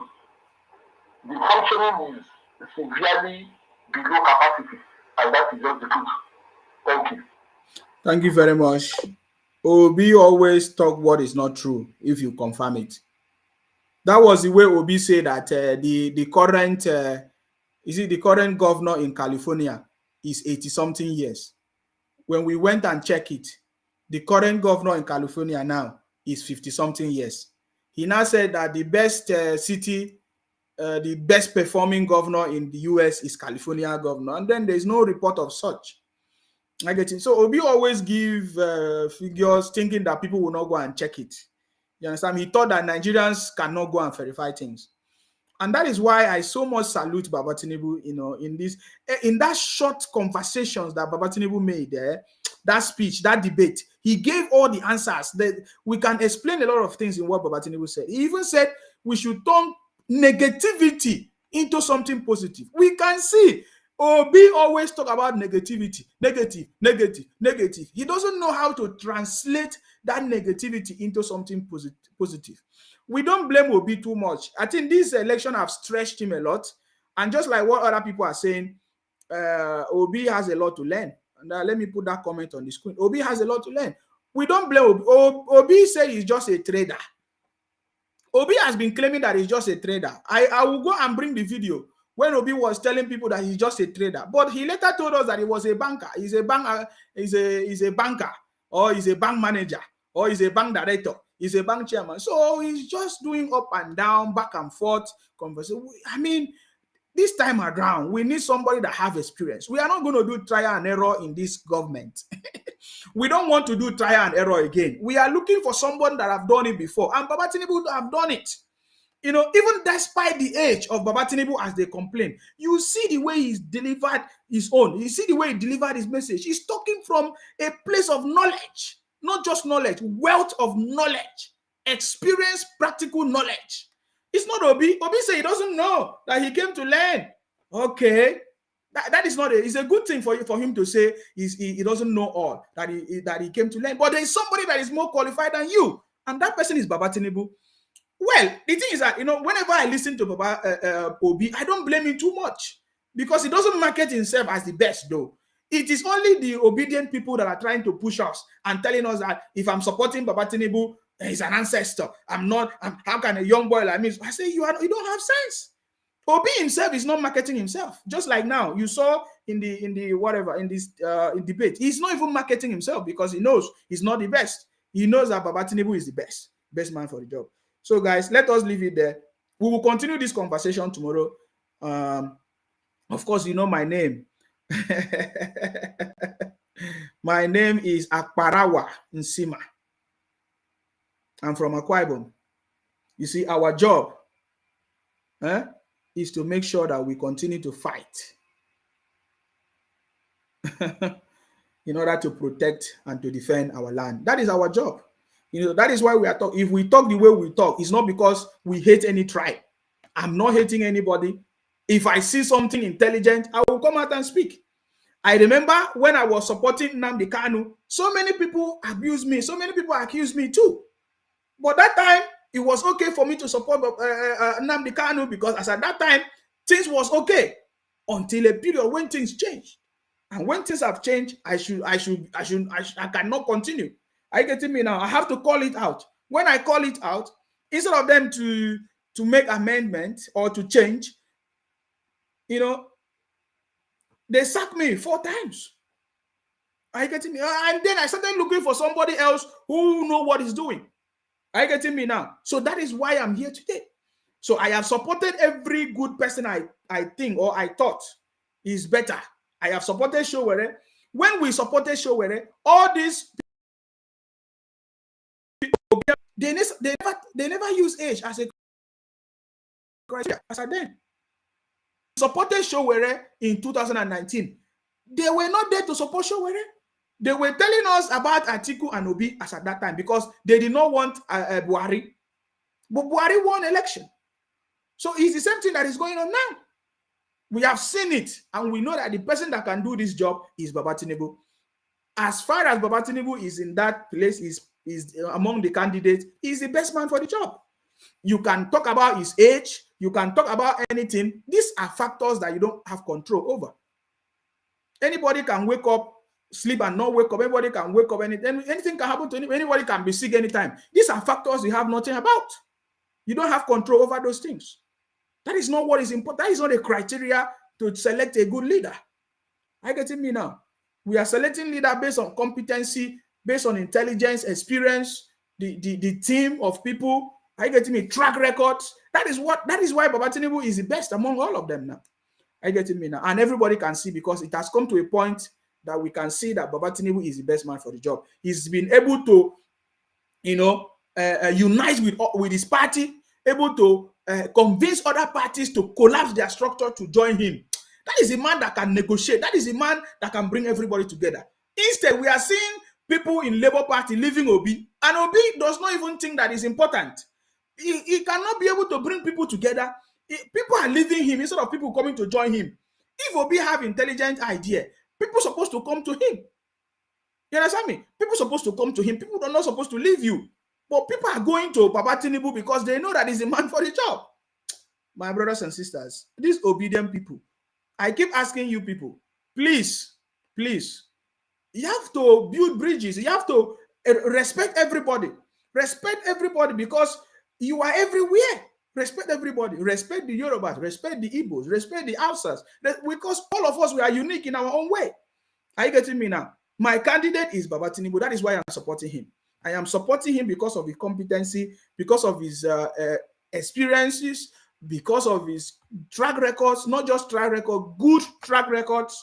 And then I'm supporting him because he has the capacity to form a strong team that can deliver results. As we speak now, over 21 governors are on his side. It means that is a government already that can deliver. He does not need too much of lobbying and negotiation.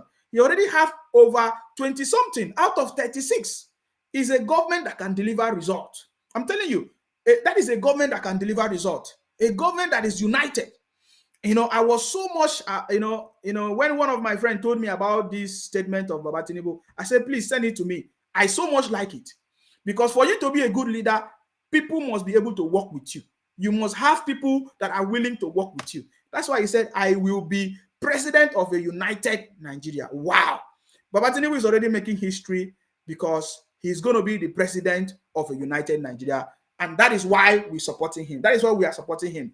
Because the future belongs to those who see possibilities when it's not yet obvious. Thank you very much, guys. Stay blessed. Stay blessed, guys, until I come your way next time. Remember, Baba Tinubu is the man for the job. He has done it before. He has always been doing it. It's not today. You understand me? That is the biggest. He has always been doing it. It's not just today. Are you getting me now? His track record is speaking for him. So the ideas is speaking for him because he did not just start speaking the way he's speaking. He's speaking the way he's speaking because he has always done it before. Are you getting me now? Let me see. Yeah, thank you very much, guys. Let us leave it there so that we can be able to come tomorrow morning. Please stay blessed and bye for now, guys. Abasirium, okay, Abasirium. Bye. Maybe today you don't start the work of rebuilding hope. So far, so good. He is the best. But Tinubu, Asiwaju Jagaba with Kashim Shetima for a better Nigeria. But Tinubu, Asiwaju Jagaba with Kashim Shetima for a better Nigeria. But Tinubu, Asiwaju Jagaba with Kashim.